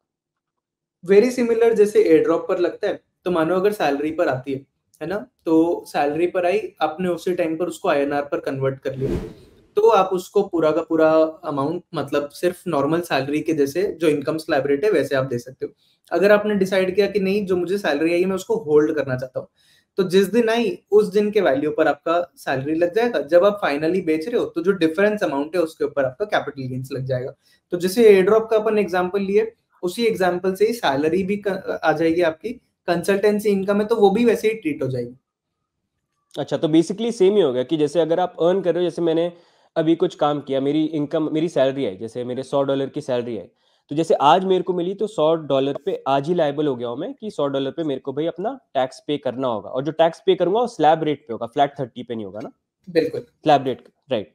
लेकिन लॉस को ऑफसेट वगैरह नहीं कर सकता यहाँ पर मैं कुछ, अगर बिटकॉइन है किसी में थोड़ा सा वॉलेटिलिटी हुई तो हाँ, लॉस। नॉर्मल स्लैब रेट है, स्लैब रेट पे आपने रखा। आप जब उसको फाइनल आगे कन्वर्ट कर रहे हो तो जरूरी नहीं, मानो आज के प्राइस पर $1,000 का आपको मिला सैलरी, आगे जाके जब आपने कन्वर्ट किया बिटकॉइन का प्राइस गिर गया, या जिस भी कॉइन में मिला उस प्राइस गिर गया, तो आपने उसको कन्वर्ट करा $900 में, तो आपने तो इनकम $1,000 पे टैक्सेस भर दिया है, बट $900 पे कन्वर्ट किया है, $100 का लॉस हो गया। ये तो वो लॉस को आप आप ऑफसेट नहीं कर तो वो तो ये आपकी गलती है, आपको देखना चाहिए था, है ना? और साथ सकते। में अगर अगर यहाँ पर ऐसा होता है कि मेरे पास वो $100 या $1,000 आए और मैंने सेल नहीं किया, मैं होल्ड कर रहा हूँ, तो मेरे को टैक्स तो फिर भी वो $1,000 पे देना पड़ेगा। अब कल को बस। वो $1,000 जैसे बिटकॉइन में हो गया, किसी चीज में मेरे को मिले हैं, वो कल को $2,000 बन जाए, तो वो जो हाँ, ₹1,000 का मेरा प्रॉफिट हुआ है उस पर फ्लैट 30% टैक्स लगेगा। बस आपको पूरे सेम 2,000 पर नहीं देना, जो बैलेंस 1,000 है उसी पे 30% देना है, बिल्कुल। Same like air drop. Same like air drop, same like air drop. ठीक है, ठीक है। अब इसमें नेक्स्ट क्वेश्चन आता है अफिलिएट इनकम के ऊपर। जैसे बहुत लोग रेफरल के थ्रू अर्न करते हैं, एयर ड्रॉप्स के अंदर पार्टिसिपेट करते हैं, वहां पर भी अपना अफिलिएट के थ्रू अर्निंग करते हैं क्रिप्टो के अंदर, तो वहां पर टैक्स कैसे लागू होता है? Very similar. आप जैसे एफिलिएट में आया, जैसे जैसे आपको मिल रहा है, एफिलिएट में क्या होता है, जब जब ऑर्डर प्लेस होगा, जब जब है ना सामने वाला बंदा कुछ भी कर रहा है तो आपको मिलते जाएगा। जब जब आपको मिलते गया, उस दिन के प्राइस पर आपका इनकम लगता गया, है ना। जैसे ही आपके वॉलेट्स में, जैसे ही आपके अकाउंट में क्रेडिट हो गए, जितने जितने अमाउंट, मानो 0.01 ईथर, 0.01 ईथर आपको दिन में 10 बार आ रहे हैं, तो जब जब मिल रहे हैं आपके लिए वो पूरा इनकम हो गया। आप इसको एक साथ डिस्पोज ऑफ कर रहे हो एक ईथर को, है ना, आप एक साथ उसको सेल कर रहे हो, तो जो बाकी का डिफरेंस है उसके ऊपर कैपिटल गेन्स। ओके ओके, तो मतलब सेम ही हो गया एयर ड्रॉप और सेल। बिल्कुल बिल्कुल बिल्कुल। अब यहीं पर नेक्स्ट हम बात करते हैं, जैसे अगर कोई माइनिंग कर रहा है, बिटकॉइन की माइनिंग कर रहा है, या फिर कोई स्टेकिंग कर रहा है, स्टेकिंग करके वो यहाँ पर अर्न कर रहे हैं इंटरेस्ट को, तो वहां पर कैसे टैक्स जो है वो कैलकुलेट होता है? स्टेकिंग और माइनिंग में भी very similar to airdrop. Staking पर भी आया, जैसे ही मुझे इंटरेस्ट इनकम मिल रहा है मेरे वॉलेट में, मेरे अकाउंट में, उस टाइम पर वो इनकम के जैसे ट्रीट हो जाएगा। जब मैं फाइनली उसको बेच रहा हूँ, है ना, स्टेकिंग को, मानो मुझे रोज एक्यूमुलेट हो रहा है 2 मैटिक 4 मैटिक रोज मेरे अकाउंट में आ रहे हैं, तो एक साथ जब 100-150 मैटिक हो गए, तो अब इस पे ये ध्यान देना पड़ेगा कि अकाउंटिंग मेथड आपका कैसे लगेगा, है ना, कैसे आप कैलकुलेट करोगे, क्या प्राइस था, उसका एवरेज लोगे, कि जब जब जैसे लोगे, तो इधर डिफरेंट अकाउंटिंग मेथड्स आते हैं, जैसे फर्स्ट इन फर्स्ट आउट, है ना, लास्ट इन फर्स्ट आउट, ऐसे अलग मेथड्स आते हैं जिसके बारे में अपन आगे डिटेल में बात करेंगे। तो उस तरह से आपकी कॉस्ट डिसाइड होगी कि आपने टोटल कितने में खरीदा, फिर जब आप फाइनल बेच रहे हो टोटल कितने का बेच रहे हो, और जो डिफरेंस अमाउंट आ रहा है उसके ऊपर आपको टैक्सेस लग जाएगा। तो इसमें टैक्स जो लगेंगे वो फ्लैट 30% या स्लैब वाइज? जो जब मिला मुझे तब स्लैब वाइज, जब मैंने बेचा उसको होल्ड करने के बाद डिफरेंस पे 30%। तो बेसिकली यहाँ पर क्रिप्टो ट्रेडिंग को लेके, उसको छोड़ के बाकी, चाहे आप एयर ड्रॉप की बात करो, चाहे आप सैलरी की बात करो, कंसल्टेंसी की बात करो, आप स्टेकिंग की बात करो, आप या फिर यहाँ पर क्या बोलते हैं माइनिंग की बात करो, तो उस समय सेम कॉन्सेप्ट है। जिस दिन आपको मिला ऑलमोस्ट उसके नंबर पे आपके इनकम के अकॉर्डिंग देखा जाएगा, एंड अगर राइट। प्रॉफिट पे आपने होल्ड कर लिया तो वो क्रिप्टो अर्निंग के अकॉर्डिंग देखा जाएगा, तो उस पर फ्लैट 30% टैक्स यहाँ पर लग जाएगा, राइट? बिल्कुल बिल्कुल बिल्कुल। ओके। अच्छा पुनी, जैसे हमने वीडियो के स्टार्टिंग में अभी करंटली इंडिया के अंदर क्रिप्टो टैक्स लॉज की बात करी, अब एक क्वेश्चन ये आता है कि जैसे नॉर्मली आप कोई बिजनेस करते हो ना, तो उसके अंदर आप कॉस्ट ऑफ एक्विजिशन एक तरह से निकाल सकते हो कि जैसे आपने ऑफिस लिया, रेंट पे लिया, सैलरी वगैरह दे रहे हैं, तो कुछ प्रॉफिट करने के लिए आपका खर्चा होता है, उसको आप ऑफसेट कर सकते हो। अब क्रिप्टो के अंदर देखेंगे तो क्रिप्टो में भी जब स्पॉट ट्रेडिंग करते हैं तो ऐसा नहीं है वो फ्री में होती है, उसके भी खर्चे होते हैं। जैसे आप अपना कंप्यूटर यूज कर रहे हो, इलेक्ट्रिसिटी लगा रहे हो, अच्छा इंटरनेट चाहिए आपको यूज करने के लिए, डेटा लगता है। साथ में आप ट्रेडिंग कर रहे हो तो ट्रेडिंग फी भी होती है, ब्लॉकचेन पे अगर कुछ ट्रांजेक्शन कर रहे हो, डीफाई प्लेटफॉर्म, तो वहां पर ट्रांजेक्शन फी वगैरह ये सारी चीजें होती है। तो क्या यहाँ पर करंट जो टैक्स सिस्टम है उसके अंदर कॉस्ट ऑफ एक्विजिशन में कुछ जो फीस वगैरह है, उनको ऑफसेट किया जा सकता है, या वहां पर भी कोई गुंजाइश नहीं है? ब्रोकरेज फीस आप कर सकते हो, ब्लॉकचेन का फीस आप कर सकते हो, जो आप ट्रांजैक्शंस कर रहे हो, ये दोनों चीजों को आप अपने टोटल प्रॉफिट से हटा सकते हो। तो जैसे आप मानो ट्रेड कर रहे हो, तो आपने कोई चीज खरीदा, आपका खरीदने का कॉस्ट था 1 लाख रुपए, और उसके साथ में आपने लाइक ब्रोकरेज फीस दी 100 रुपए की, तो आपका कॉस्ट माना जाएगा 1,100,000 का। तो अभी जब आप हम्म। प्रॉफिट कर रहे हो, मानो आप उसको 1.5 लाख में बेच रहे हो, तो आपको जो बैलेंस है आपका 48,900 रुपीज, है ना, उसी के ऊपर आपको टैक्सेस देना है, बाकी पूरे अमाउंट पर नहीं देना आपको। इस तरह से ये कैलकुलेट किया जाएगा। तो मतलब ट्रांजैक्शन के लिए ब्लॉकचेन फीस जो होती है, अगर आप ट्रेड कर रहे हो या फिर एक्सचेंज के ऊपर जो ट्रांजैक्शन फी लगती है, वो आप बिल्कुल। जो है वो ऑफसेट कर सकते हो आप, है ना? हाँ, क्योंकि मैं वो ट्रांजैक्शन कंप्लीट ही नहीं कर सकता था बिना ये फीस दिए, तो ये फीस मेरा हम्म। क्रिटिकल पार्ट था for this transaction to execute. ऐसे तो इंटरनेट के बिना भी ट्रांजैक्शन नहीं कर सकते, डेटा चाहिए होता है। चलिए ठीक है, ठीक है। ओके। तो अब यहाँ पर आपने काफी अच्छे से सारे सेगमेंट्स को कवर किया है, इसमें काफी लोगों के क्वेश्चंस थे, आई होप वो काफी हद तक यहाँ पर क्लियर हो गए हो। लेकिन अब कुछ मिसकंसेप्शंस हैं, कुछ क्वेश्चंस हैं लोगों के, जो मैंने काफी देखा ऑन एंड ऑफ, एंड आपने भी फेस किया ही होगा यहाँ पर, तो उसके ऊपर हम थोड़ा सा बात करते हैं। अब कुछ लोगों का जैसे एक मेन मिसकंसेप्शन ये है कि टैक्स हमको तभी पे करना है जब मैं अपने क्रिप्टो को आईएनआर में कन्वर्ट करके अपने बैंक अकाउंट में विड्रॉ करूंगा। ये काफी लोगों का मिसकंसेप्शन है, तो इसके ऊपर आप थोड़ा सा अगर डिटेल में आइडिया दें। श्योर, ऐसा नहीं होता है, ये गलत मानना है लोगों का, है ना। तो आप, जैसे मैंने वीडियो के शुरू में बताया, भले ही आप क्रिप्टो टू क्रिप्टो ट्रांजैक्शन भी कर रहे हो, है ना? आप क्रिप्टो खरीदा आपने, बेच आप रहे हो या आईएनआर में बेचो, या वो आईएनआर का अमाउंट आप एक्सचेंज पर ही रहने दो, उसको आप बैंक में विड्रॉ नहीं करो, या आप उसको दूसरे क्रिप्टो के साथ स्वैप कर लो। बिटकॉइन खरीदा था, बिटकॉइन को यूएसडीटी में स्वैप कर लिया। तो जैसे ही आप एक क्रिप्टो को दूसरे क्रिप्टो में जा रहे हो या आईएनआर पे जा रहे हो, इममटेरियल, वेदर आपने उसको बैंक में निकाला है, जो क्रिप्टो खरीदा था उसको आईएनआर में बेचा है, नहीं बेचा है, ये सारी चीजें छोड़ दो। एक क्रिप्टो हट गया, दूसरा क्रिप्टो आ गया कि आईएनआर आ गया, जैसे भी आया उस टाइम पर आपका टैक्स लग गया, उस टाइम पर आपका इनकम हो गया, उसी टाइम पर आपका टैक्सेस भी लगेगा। और कुछ नहीं है इसमें, मतलब आप बैंक से रिलेटेड इसमें कोई चीज ही नहीं है।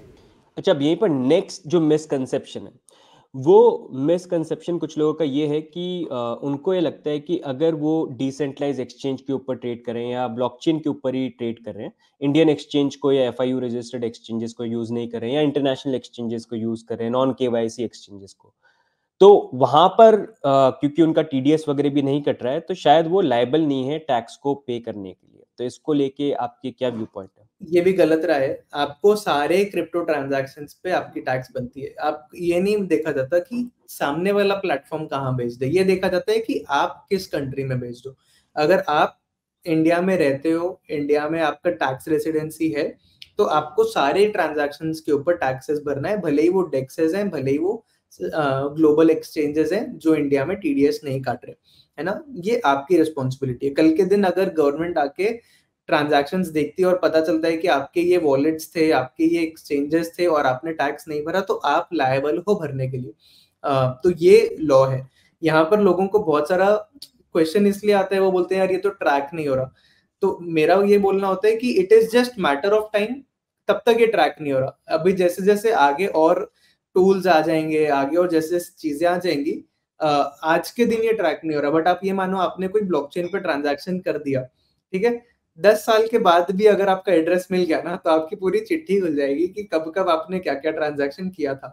तो इसीलिए आप मतलब अगर आप लॉ पूछोगे तो लॉ ये बोलता है कि सारे ट्रांजैक्शंस जहां पर भी आपके, every income is taxed. Absolutely. अब यहीं पर जो मेरा नेक्स्ट क्वेश्चन है, कुछ लोग जैसे ये भी मेरे से पूछे थे कि जैसे अब वो नॉन केवाईसी एक्सचेंज को यूज करते हैं या डिसेंट्रलाइज एक्सचेंज को यूज करते हैं और वहां पर जब ट्रेड करते हैं तो कोई टीडीएस नहीं कटता है। तो टीडीएस नहीं कटता है, तो क्या हम जब टैक्स पे करते हैं तो वहां पर क्योंकि टीडीएस नहीं कटा है कुछ प्रॉब्लम आ सकती है, या हम नॉर्मल तरीके से टैक्स को पे कर सकते हैं? कंफ्यूजन है, मतलब टीडीएस नहीं कट रहा तो क्या कुछ गड़बड़ है, क्या करना चाहिए उसमें? बिल्कुल।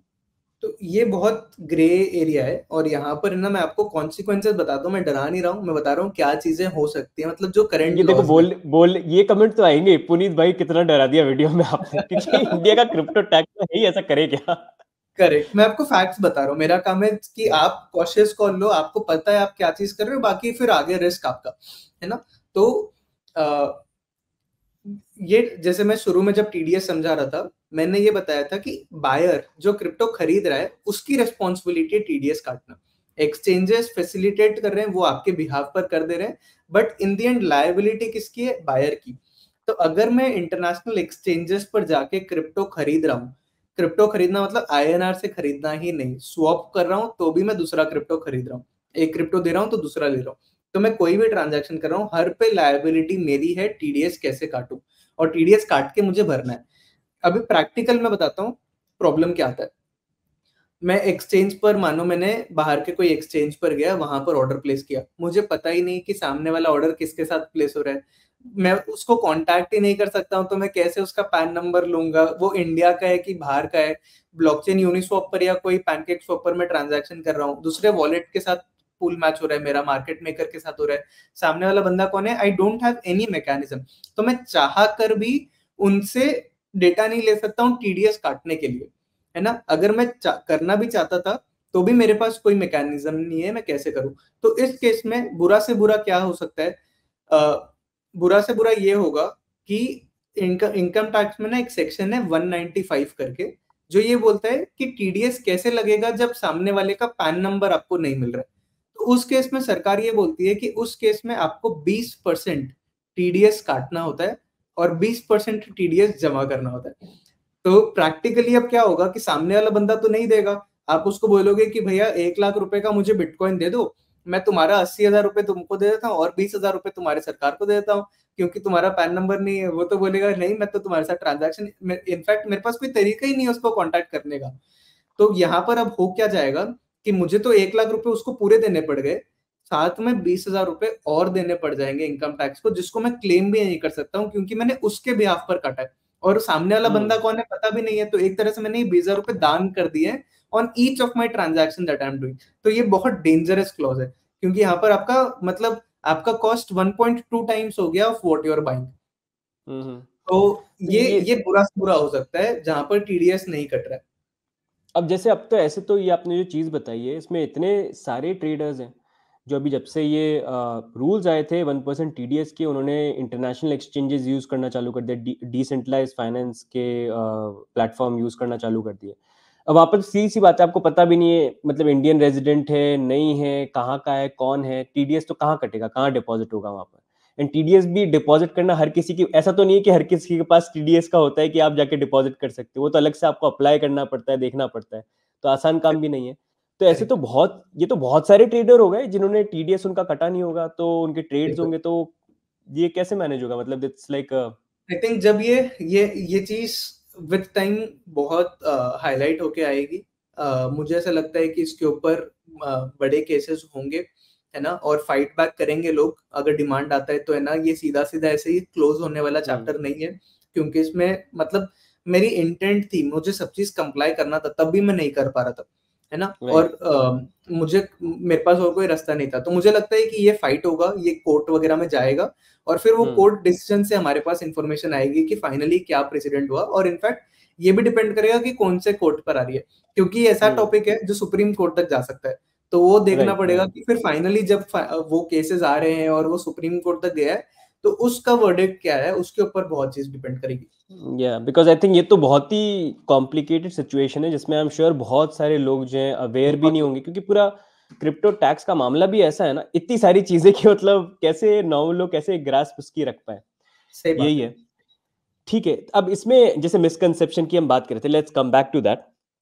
तो अब जैसे कुछ लोगों का ये क्वेश्चन है कि जैसे अब मैं ट्रेड कर रहा हूँ क्रिप्टो के अंदर, ठीक है, अब मैंने जो ट्रेड किया उस ट्रेड के अंदर मैंने $320 का प्रॉफिट कमाया। ये मतलब हम्म। एक फॉलोअर है, उन्होंने ही बोला कि मैंने $320 का प्रॉफिट कमाया, लेकिन मेरे लॉसेस जो है वो $450 के हैं पूरे फाइनेंशियल ईयर में। तो क्या मेरे को टैक्स पे करने की जरूरत है? मतलब पोर्टफोलियो तो लाल है मेरा, तो क्या दूं उसमें से मैं, वो बोल रहा है ये। हाँ, तो अगर अगर ये फ्यूचर्स में ट्रेड है तो वो लॉस ऑफसेट कर सकता था। अगर नॉर्मल ट्रेड है स्पॉट मार्केट में या नॉर्मल, है ना, लाइक, तो उसमें लॉस ऑफसेट नहीं कर सकता है। तो पूरे 320 का जो प्रॉफिट था वो पूरे 320 पर टैक्स भरना है, 450 लॉस आपका। तो 320 पे 30% सरकार ले जाएगी, जो 450 का लॉस हुआ उस पर कोई छूट नहीं है। उसको आप खुद खुद रखो अपने पास, आप ही ले जाओ उसको, हाँ। हाँ। क्या करें, ऐसा क्रिप्टो टैक्स लॉ है। बट या मतलब ये है कि इन दी एंड आपका अगर कोई भी प्रॉफिट हुआ है ना क्रिप्टो के अंदर, आप कोई भी, चाहे आपका पोर्टफोलियो पूरा लाल हो, आप लॉस में हो, डजेंट मैटर, वो आपकी रिस्पॉन्सिबिलिटी है। लेकिन अगर आपने जैसे 10 ट्रेड करी, 10 में से 9 ट्रेड आपकी लॉस में गई है, लेकिन एक ट्रेड में प्रॉफिट हुआ है, तो वो प्रॉफिट वाली जो ट्रेड है वो काउंट होगी, जिसमें आपको फ्लैट 30% टैक्स देना होगा। फिर आपके पोर्टफोलियो से मैटर नहीं करता कितने लॉसेज आपके, basically this is what it is, right. Correct, बिल्कुल। अच्छा, अब एक मिसकंसेप्शन लोगों का ये भी है कि यार जब मेरा टीडीएस कट रहा है तो मेरे को और टैक्स देने की क्यों जरूरत है? हाँ, ये बहुत अच्छा पॉइंट आपने उठाया। और मैं वापस क्लैरिफाई करना चाहूंगा लोगों को कि टीडीएस जस्ट एक मैकेनिज्म है जिससे ट्रैक हो रहा है, और आपका एक तरह से मान लो कि आपने मतलब एडवांस में थोड़ा बहुत अमाउंट जमा कर दिया, ठीक है। हर ट्रेड के साथ आपने कुछ कुछ अमाउंट, जैसे ब्रोकरेज फी अपन भरते हैं, वैसे ही आप मान लो कि एक अमाउंट आपका जमा हो रहा है। ये आपका टैक्स नहीं है, ये सिर्फ एक डिपॉजिट है जो आपने दूसरे अकाउंट में कर रखा है। आपका टैक्स कैलकुलेट होगा आपके प्रॉफिट के ऊपर। आपका प्रॉफिट का 30% अमाउंट रहेगा आपका टैक्स। तो साल मतलब आप जब पूरा निकाल रहे हो अपना कि कितना प्रॉफिट हुआ है कितना लॉस हुआ है, जो प्रॉफिट होगा उसका 30% आपका टैक्स अमाउंट बन गया। अब इसमें एक चीज ध्यान देने वाली ये है कि जैसे मानो मैंने पूरे साल भर का डेटा देखा, मेरा टोटल प्रॉफिट आ रहा है 10,000 रुपए, और मेरा टीडीएस ऑलरेडी जमा है 15,000 रुपए का। तो इस केस में पता है क्या होगा, आपको टैक्स अलग से नहीं देना है, उल्टा जो ज्यादा टीडीएस कट रखा है, ज्यादा टैक्स आपका जमा हो रखा है, उसका रिफंड मिलेगा आपको। तो ये बहुत लोगों को नहीं पता है। लोग सोचते हैं कि यार टीडीएस तो कट गया तो मेरा टैक्स भी जमा हो गया, मुझे और कुछ नहीं करना है। नहीं, आपको कैलकुलेट करके देखना है टोटल अमाउंट कितना है। तो अगर आपका 10,000 का टैक्स बन रहा है और आपने 15,000 टीडीएस जमा है तो 5,000 रिफंड आएगा। मानो आपका 20,000 का टैक्स बन रहा है, 15,000 टीडीएस जमा है, तो आपको सिर्फ बैलेंस का 5,000 भरना है। ऐसा नहीं कि आपको 20,000 पूरे भरने और वो 15,000 पूरा रिफंड आएगा। जो डिफरेंस अमाउंट है 5,000, सिर्फ वो ही आपको जमा करना है इनकम टैक्स पोर्टल पर, और आपको मतलब पूरा एडजस्ट हो जाएगा आपका टीडीएस। तो टीडीएस और टैक्स दोनों एकदम अलग चीज है, है ना। तो आप उसको प्लीज मिक्स मत करिए, कंफ्यूज मत होइए उसमें। राइट। तो अब यहाँ पर जैसे हमने टीडीएस की बात करी कि टीडीएस में जैसे आपने एक्सप्लेन किया कि अगर आप नहीं काट रहे हो तो 20% तक आप पे करने के लिए लायबल हो जाएगा, मतलब प्रॉब्लम क्रिएट हो सकती है। अब जैसे बहुत सारे लोग फॉरेन एक्सचेंजेस को भी यूज़ कर रहे थे यहाँ पर इतने टाइम से। अब हमने देखा कि फॉरेन एक्सचेंजेस भी जो हैं, जो पहले एफआईयू रजिस्टर्ड नहीं थे, उन्होंने रजिस्टर होना चालू किया। एंड जैसे कुकॉइन था पहला एक्सचेंज, उन्होंने रजिस्टर किया। जैसे ही रजिस्टर किया उसके बाद उन्होंने अनाउंसमेंट कर दिया कि भैया फ्लैट 30% टैक्स वाली जो चीज़ है वो तो है ही, साथ में 1% टीडीएस वगैरह वो सारी चीज़ें वो फॉलो कर रहे हैं। अब काफ़ी लोगों का क्वेश्चन ये है कि ये जो एक्सचेंजेस है जिनको हम पहले यूज़ कर रहे थे ये सोच के कि टीडीएस यहाँ पर नहीं लग रहा है, अब ये रजिस्टर हो गए हैं एफआईयू के साथ, तो क्या ये जो डेटा है वो अभी से, जब से रजिस्टर हुए तब से डेटा शेयर करना चालू करेंगे? अब किसने कितनी ट्रेड करी, कितने पैसे कमाए, और क्या प्रीवियस डेटा जो था पिछले 3 4 5 साल का जहां पर लोगों ने ट्रेड करी, वो भी डेटा क्या शेयर करेंगे वो? श्योर। तो समझते हैं कि एफआईयू वाला पार्ट क्या है। एफआईयू प्राइमरली इसलिए बना है कि गवर्नमेंट सब ट्रांजैक्शंस तो हर जगह नहीं मॉनिटर कर सकती है कि क्या चल रहा है। तो वो ये कह रही है कि भैया आप लोग लाइसेंस ले लो, एक तरह से कि है ना, आप लोग ये चीज ध्यान करोगे, हमारे गाइडलाइंस दे दे रहे हम, ये गाइडलाइंस के हिसाब से आप चलोगे। और आपको ये इंश्योर करना है कि अगर आपके प्लेटफॉर्म पे कोई चीज आप ऐसे देख रहे हो जो सस्पिशियस है ना, जो मतलब सोचने वाली चीज है कि ऐसे क्यों हो रही है, या ये अबनॉर्मल है ना, कि यूजुअल से अलग है ये चीज, और आपको ऐसा लग रहा है कि ये क्या पता है ना मनी लॉन्ड्रिंग में यूज हो रहा है, ये क्या पता ये किसी टेरर फाइनेंसिंग ग्रुप यूज कर रहा है ना, मतलब इस तरह की चीजों को, तो आप हमको सामने से आके सतर्क कर दो।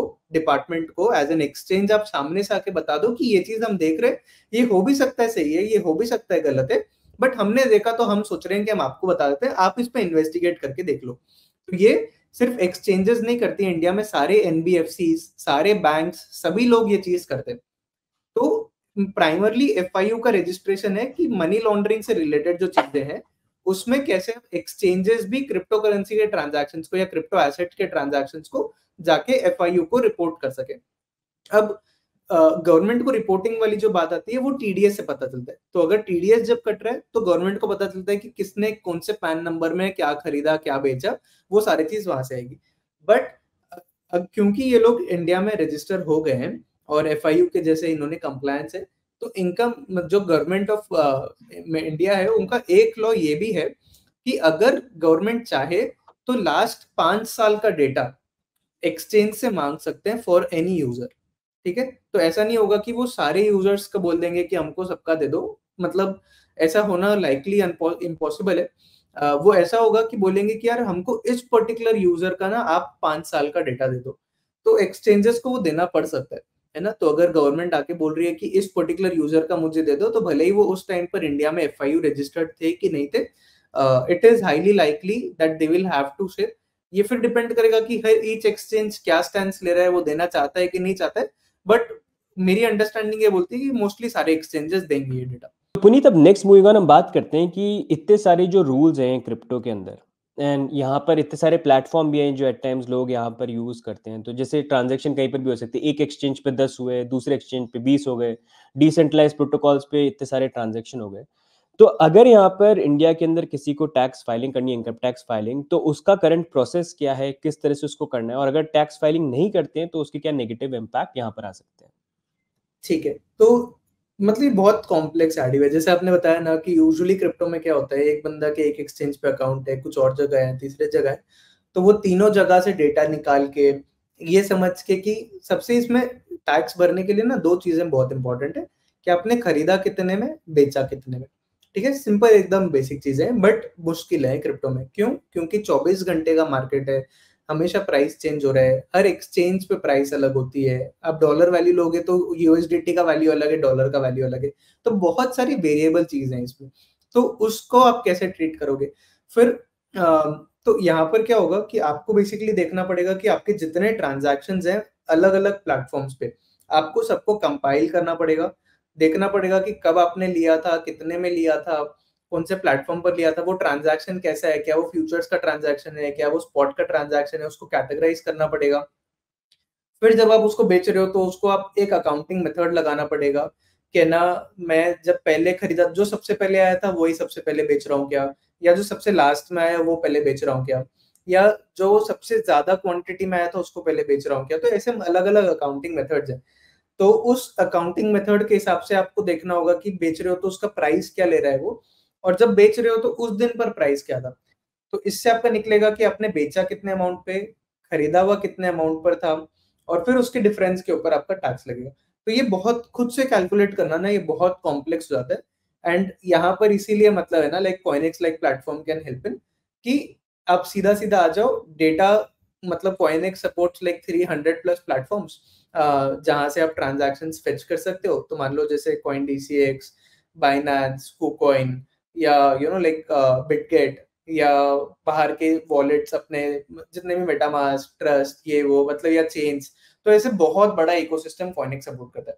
तो इससे होगा क्या कि जो फाइल्स आपको एक्सचेंजेस दे रही है या जो आपका पब्लिक एड्रेस है ब्लॉकचेन का आप उसको डाल दो। कॉइनेक्स अपने आप सारा ट्रांजैक्शंस फेच कर लेगा, अपने आप सारे कॉस्ट निकाल देगा, अपने आप पूरा मतलब एवरीथिंग इज ऑटोमेटिक। आपको 1 से 2 मिनट के अंदर पूरा डेटा मिल जाएगा, जिसको आप यूज़ कर सकते हो to calculate your entire taxes. आपको वो 1 से 2 मिनट के अंदर पूरा बता देगा कि है ना, इतने में आपने खरीदा था, इतने में आपने बेचा, टोटल आपका कॉस्ट इतना है, टोटल आपका प्रॉफिट इतना है, ये आपका टैक्स का अमाउंट बन रहा है, ये टैक्स का अमाउंट लेके जाके आप जमा कर दो। तो ये पूरा का पूरा सिंपल प्रोसेस हो जाता है। अब इसको आप जमा कैसे करोगे? तो इनकम टैक्स के पोर्टल पर आपको जाना होता है। इनकम टैक्स के पोर्टल पर जाके आपको आपका रिटर्न फाइल करना होता है। तो इनकम टैक्स के पोर्टल पे ना मल्टीपल फॉर्म्स है। आईटीआर 2, आईटीआर 3, आईटीआर 4, आईटीआर 5 ऐसे अलग-अलग फॉर्म है। तो आपको देखना पड़ेगा कि आपके लिए कौन-सा फॉर्म बेस्ट है। मोस्ट ऑफ द पीपल जिनका सिर्फ क्रिप्टो है या क्रिप्टो के साथ सैलरी है, वो आईटीआर 2 फॉर्म में उनका काम हो जाता है। कुछ लोग जो फ्यूचर्स करते हैं, उनके लिए आईटीआर 3 फॉर्म है। ये 2 फॉर्म में 80% यूजर्स सफाइस हो जाते हैं, है ना? तो आईटीआर 2 भी आईटीआर 3 फॉर्म में। अब इसमें आपको सारा का सारा डेटा डालना पड़ेगा। तो गवर्नमेंट ऑफ इंडिया ने क्या कर रखा है, इनकम टैक्स के फॉर्म्स में ना एक सेक्शन बना रखा है schedule VDA, virtual digital asset. Government crypto को वीडीए के जैसे बोलती है। तो इस वीडीए शेड्यूल में आपको एक-एक ट्रांजैक्शन का डेटा डालना है कि आपने किस डेट को क्या खरीदा, कितने में बेचा, क्या प्रॉफिट बना और आपका टैक्स क्या बन रहा है।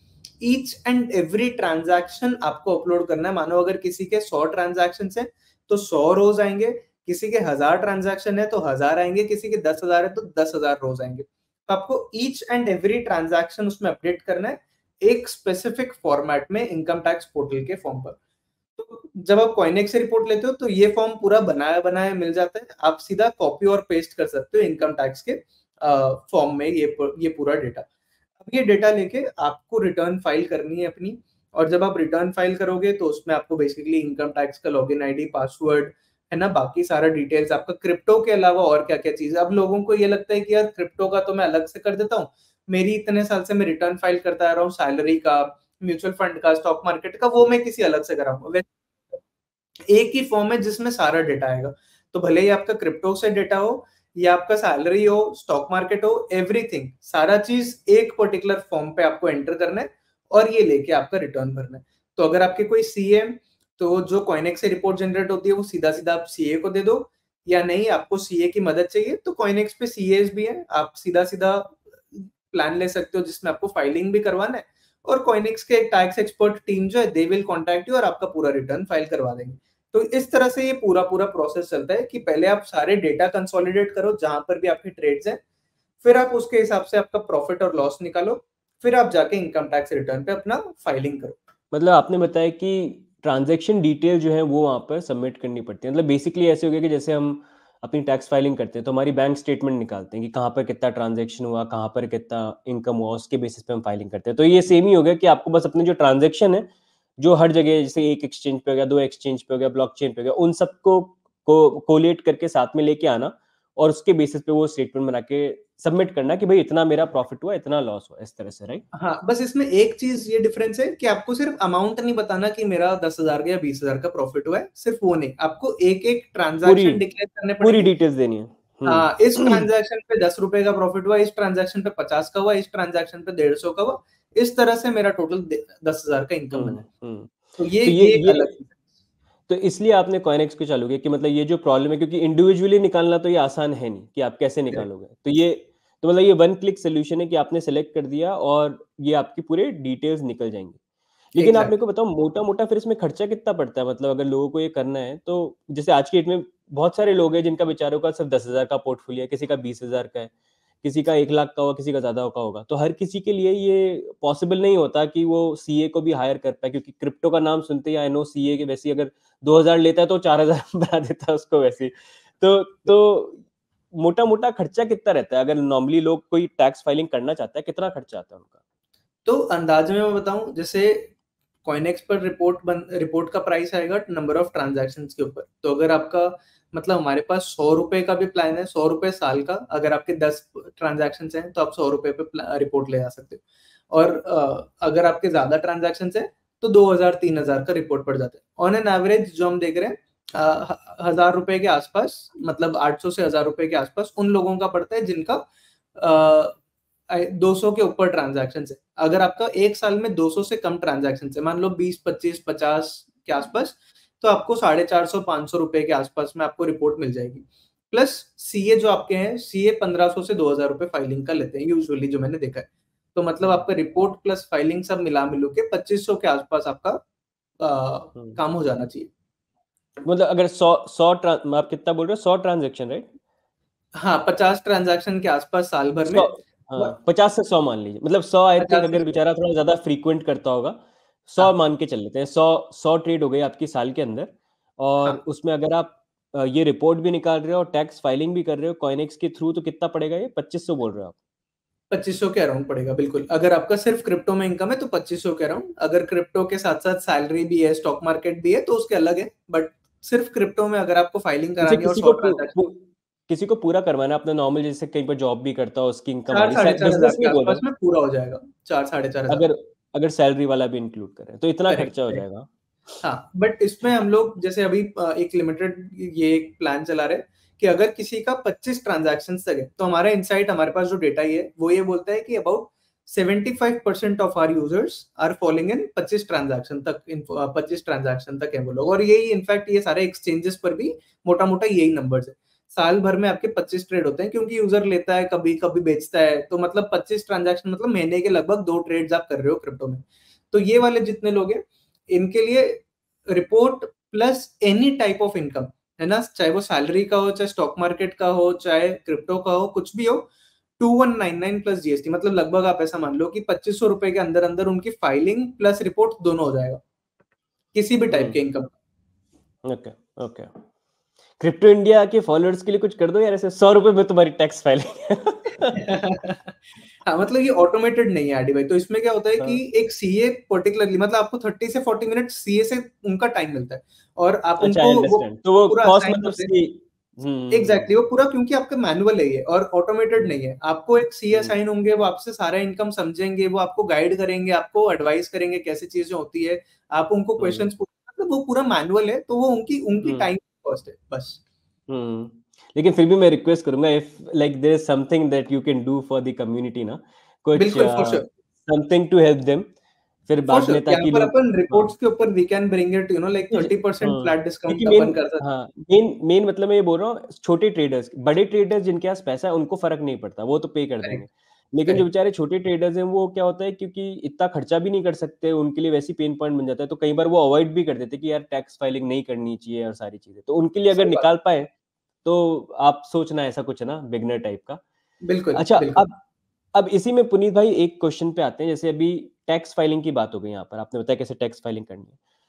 अब जैसे यहाँ पर बहुत सारे लोग हैं जिनका पोर्टफोलियो छोटा है, 50,000 का पोर्टफोलियो है, 10,000 का पोर्टफोलियो है, कोई तो मेरे को बोल रहा था 1,000 रुपए का भी पोर्टफोलियो है, और उनका पोर्टफोलियो जो वो चल रहा है लॉस के अंदर, और कुछ प्रॉफिट हुआ नहीं है। तो बोलते हैं कि यार मेरे को पहले ही लॉस में चल रहा है, कुछ सेंस नहीं है, तो मेरा टैक्स फाइलिंग का कुछ मतलब बनता है कि मेरा पोर्टफोलियो भी इतना बड़ा नहीं है, तो क्या मुझे करना चाहिए, नहीं करना चाहिए, तो क्यों करना चाहिए, और नहीं करें तो क्या नेगेटिव्स हो सकते हैं, अगर आप आइडिया दें। बिल्कुल, तो काफ़ी इंटरेस्टिंग पॉइंट है और मैं बताता हूँ कि है ना कैसे-कैसे इसमें लोग बेनिफिट ले सकते हैं। तो इनकम टैक्स में एक सेक्शन है 87A, इसमें ना आपको 12,500 तक की टैक्स रिबेट मिलती है। अगर मैं इसको समझाने जाऊँ कैसे होता है, मानो आपने टोटल क्रिप्टो में 40,000 रुपए कमाए पूरे साल में, ठीक है? मैं छोटे ट्रेडर्स की बात कर रहा हूँ जो मोस्टली इसी सेगमेंट में होते हैं। अब इसमें कंडीशन क्या है कि आपका टोटल इनकम है ना, सालाना जो आपका इनकम है वो 5 लाख से कम होना चाहिए। सारे सोर्सेस मिला के, क्रिप्टो, इनकम है ना, आपका सैलरी वैलरी सब मिला के, जो कि बहुत लोगों का होगा, है ना, बहुत सारे अपने व्यूअर्स का ये होगा। तो और क्रिप्टो में आपने 40,000 से कम कमाया, तो 40,000 का अगर प्रॉफिट है तो इसका 30% आपका हो गया टैक्स अमाउंट।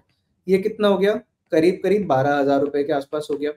तो 12,000 का आपका बन रहा है टैक्स, ठीक है? तो आपको टैक्स सरकार को देना है 12,000 तक। बट इनकम टैक्स के पोर्टल पे ना एक सेक्शन है 87A। इस 87A सेक्शन के तहत क्या हो जाएगा कि सरकार बोलती है कि हम 12,500 तक का रिबेट देते हैं अगर कोई ओल्ड रिजीम में टैक्स भर रहा है। तो इनकम टैक्स पोर्टल पे ना दो रिजीम है, ओल्ड और न्यू। ओल्ड रिजीम वालों को हम 12,500 तक टैक्स का रिबेट देते हैं। तो इससे होगा क्या कि आपको टैक्स कितना भरना था? 12,000, बट ये अप टू 12,500 का आप रिबेट ले सकते हो। तो मतलब यहाँ से आप पूरा 12,000 का ये रिबेट ले सकते हो 87A सेक्शन में। तो आपका टैक्स अमाउंट बन गया 0। तो आपको टैक्स 1 रुपए नहीं देना है अब ये वाले, अगर आप कैटेगरी में फॉल कर रहे हो। प्लस इसमें बेनिफिट पता है क्या है? लोगों का टीडीएस कट रखा है। तो लोग जब ट्रेड कर रहे हैं तो उनका टीडीएस कटा हुआ है ऑलरेडी। तो लेट्स से बंदे का 4,000 रुपए टीडीएस जमा है पूरे साल भर का। तो अभी जब वो रिटर्न फाइल करेगा ना, तो एक तो उसको ये 12,000 रुपए का टैक्सेस नहीं भरना है। दूसरा, ये जो 4,000 का टीडीएस जमा है, ये पूरा का पूरा अमाउंट रिफंड आएगा यूजर को। बहुत सारे लोग ये छोड़ देते हैं। बहुत सारे लोग सोचते हैं कि यार मैंने टीडीएस दे रखा है, टैक्स दे रखा है, तो मेरा हो गया, और ये 12,000 रुपए बेचारे और पे कर देते हैं।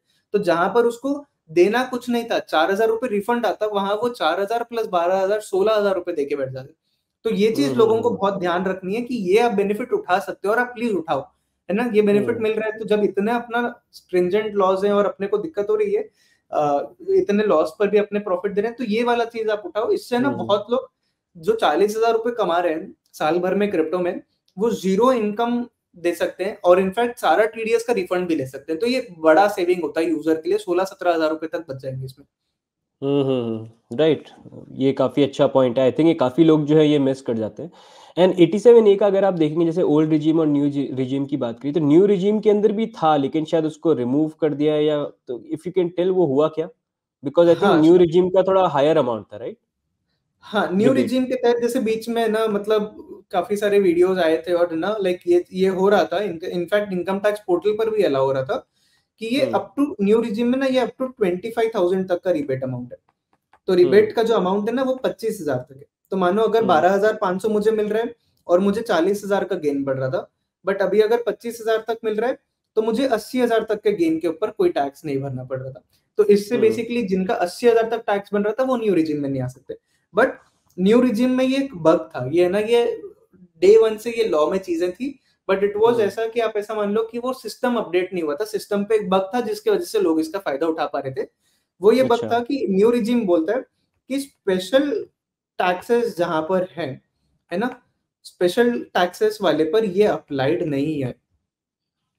तो क्रिप्टो जो है वो एक स्पेशल टैक्स की तरह तरह हम्म है ना, तो हम्म। क्रिप्टो वाले इनकम पे ये अप्लाइड नहीं होना चाहिए। तो न्यू रिजिम पे आज भी 80,000 के 80,000 सॉरी अप टू 25,000 तक आप बेनिफिट ले सकते हो। बट क्रिप्टो की इनकम या क्रिप्टो के प्रॉफिट्स का आप नहीं ले पाओगे क्योंकि क्रिप्टो स्पेशल टैक्सेस में फॉल करेगा। तो 5th हम्म ऑफ जुलाई इस ईयर का 5th ऑफ जुलाई 2024 को ये चीज अपडेट हो गई। इनकम हम्म। टैक्स पोर्टल ने अपने फॉर्म्स अपडेट कर दिए और अब ये 80,000 वाला बेनिफिट नहीं ले पा रहे। तो 5th ऑफ जुलाई लेकिन के पहले ओल्ड रिजीम में कर सकते हैं, लेकिन ओल्ड रिजीम में अभी भी मिल जाएगा ये, है ना? ओल्ड रिजिम में अभी भी मिल हाँ। रहा है। तो अगर आप 40,000 का प्रॉफिट कमा रहे हो, सिर्फ 40,000 ही, 40,000 से 2,000 रुपये ज्यादा नहीं हो सकता? 42,000 नहीं हो सकता? ये मतलब जैसे 12,500 तक का रिबेट है ना, तो 41,666 रुपीज के आसपास अमाउंट बनता है क्योंकि सेस अच्छा। वगैरह भी देखते हैं, तो 41,666 के आसपास का अमाउंट है ये। Okay okay.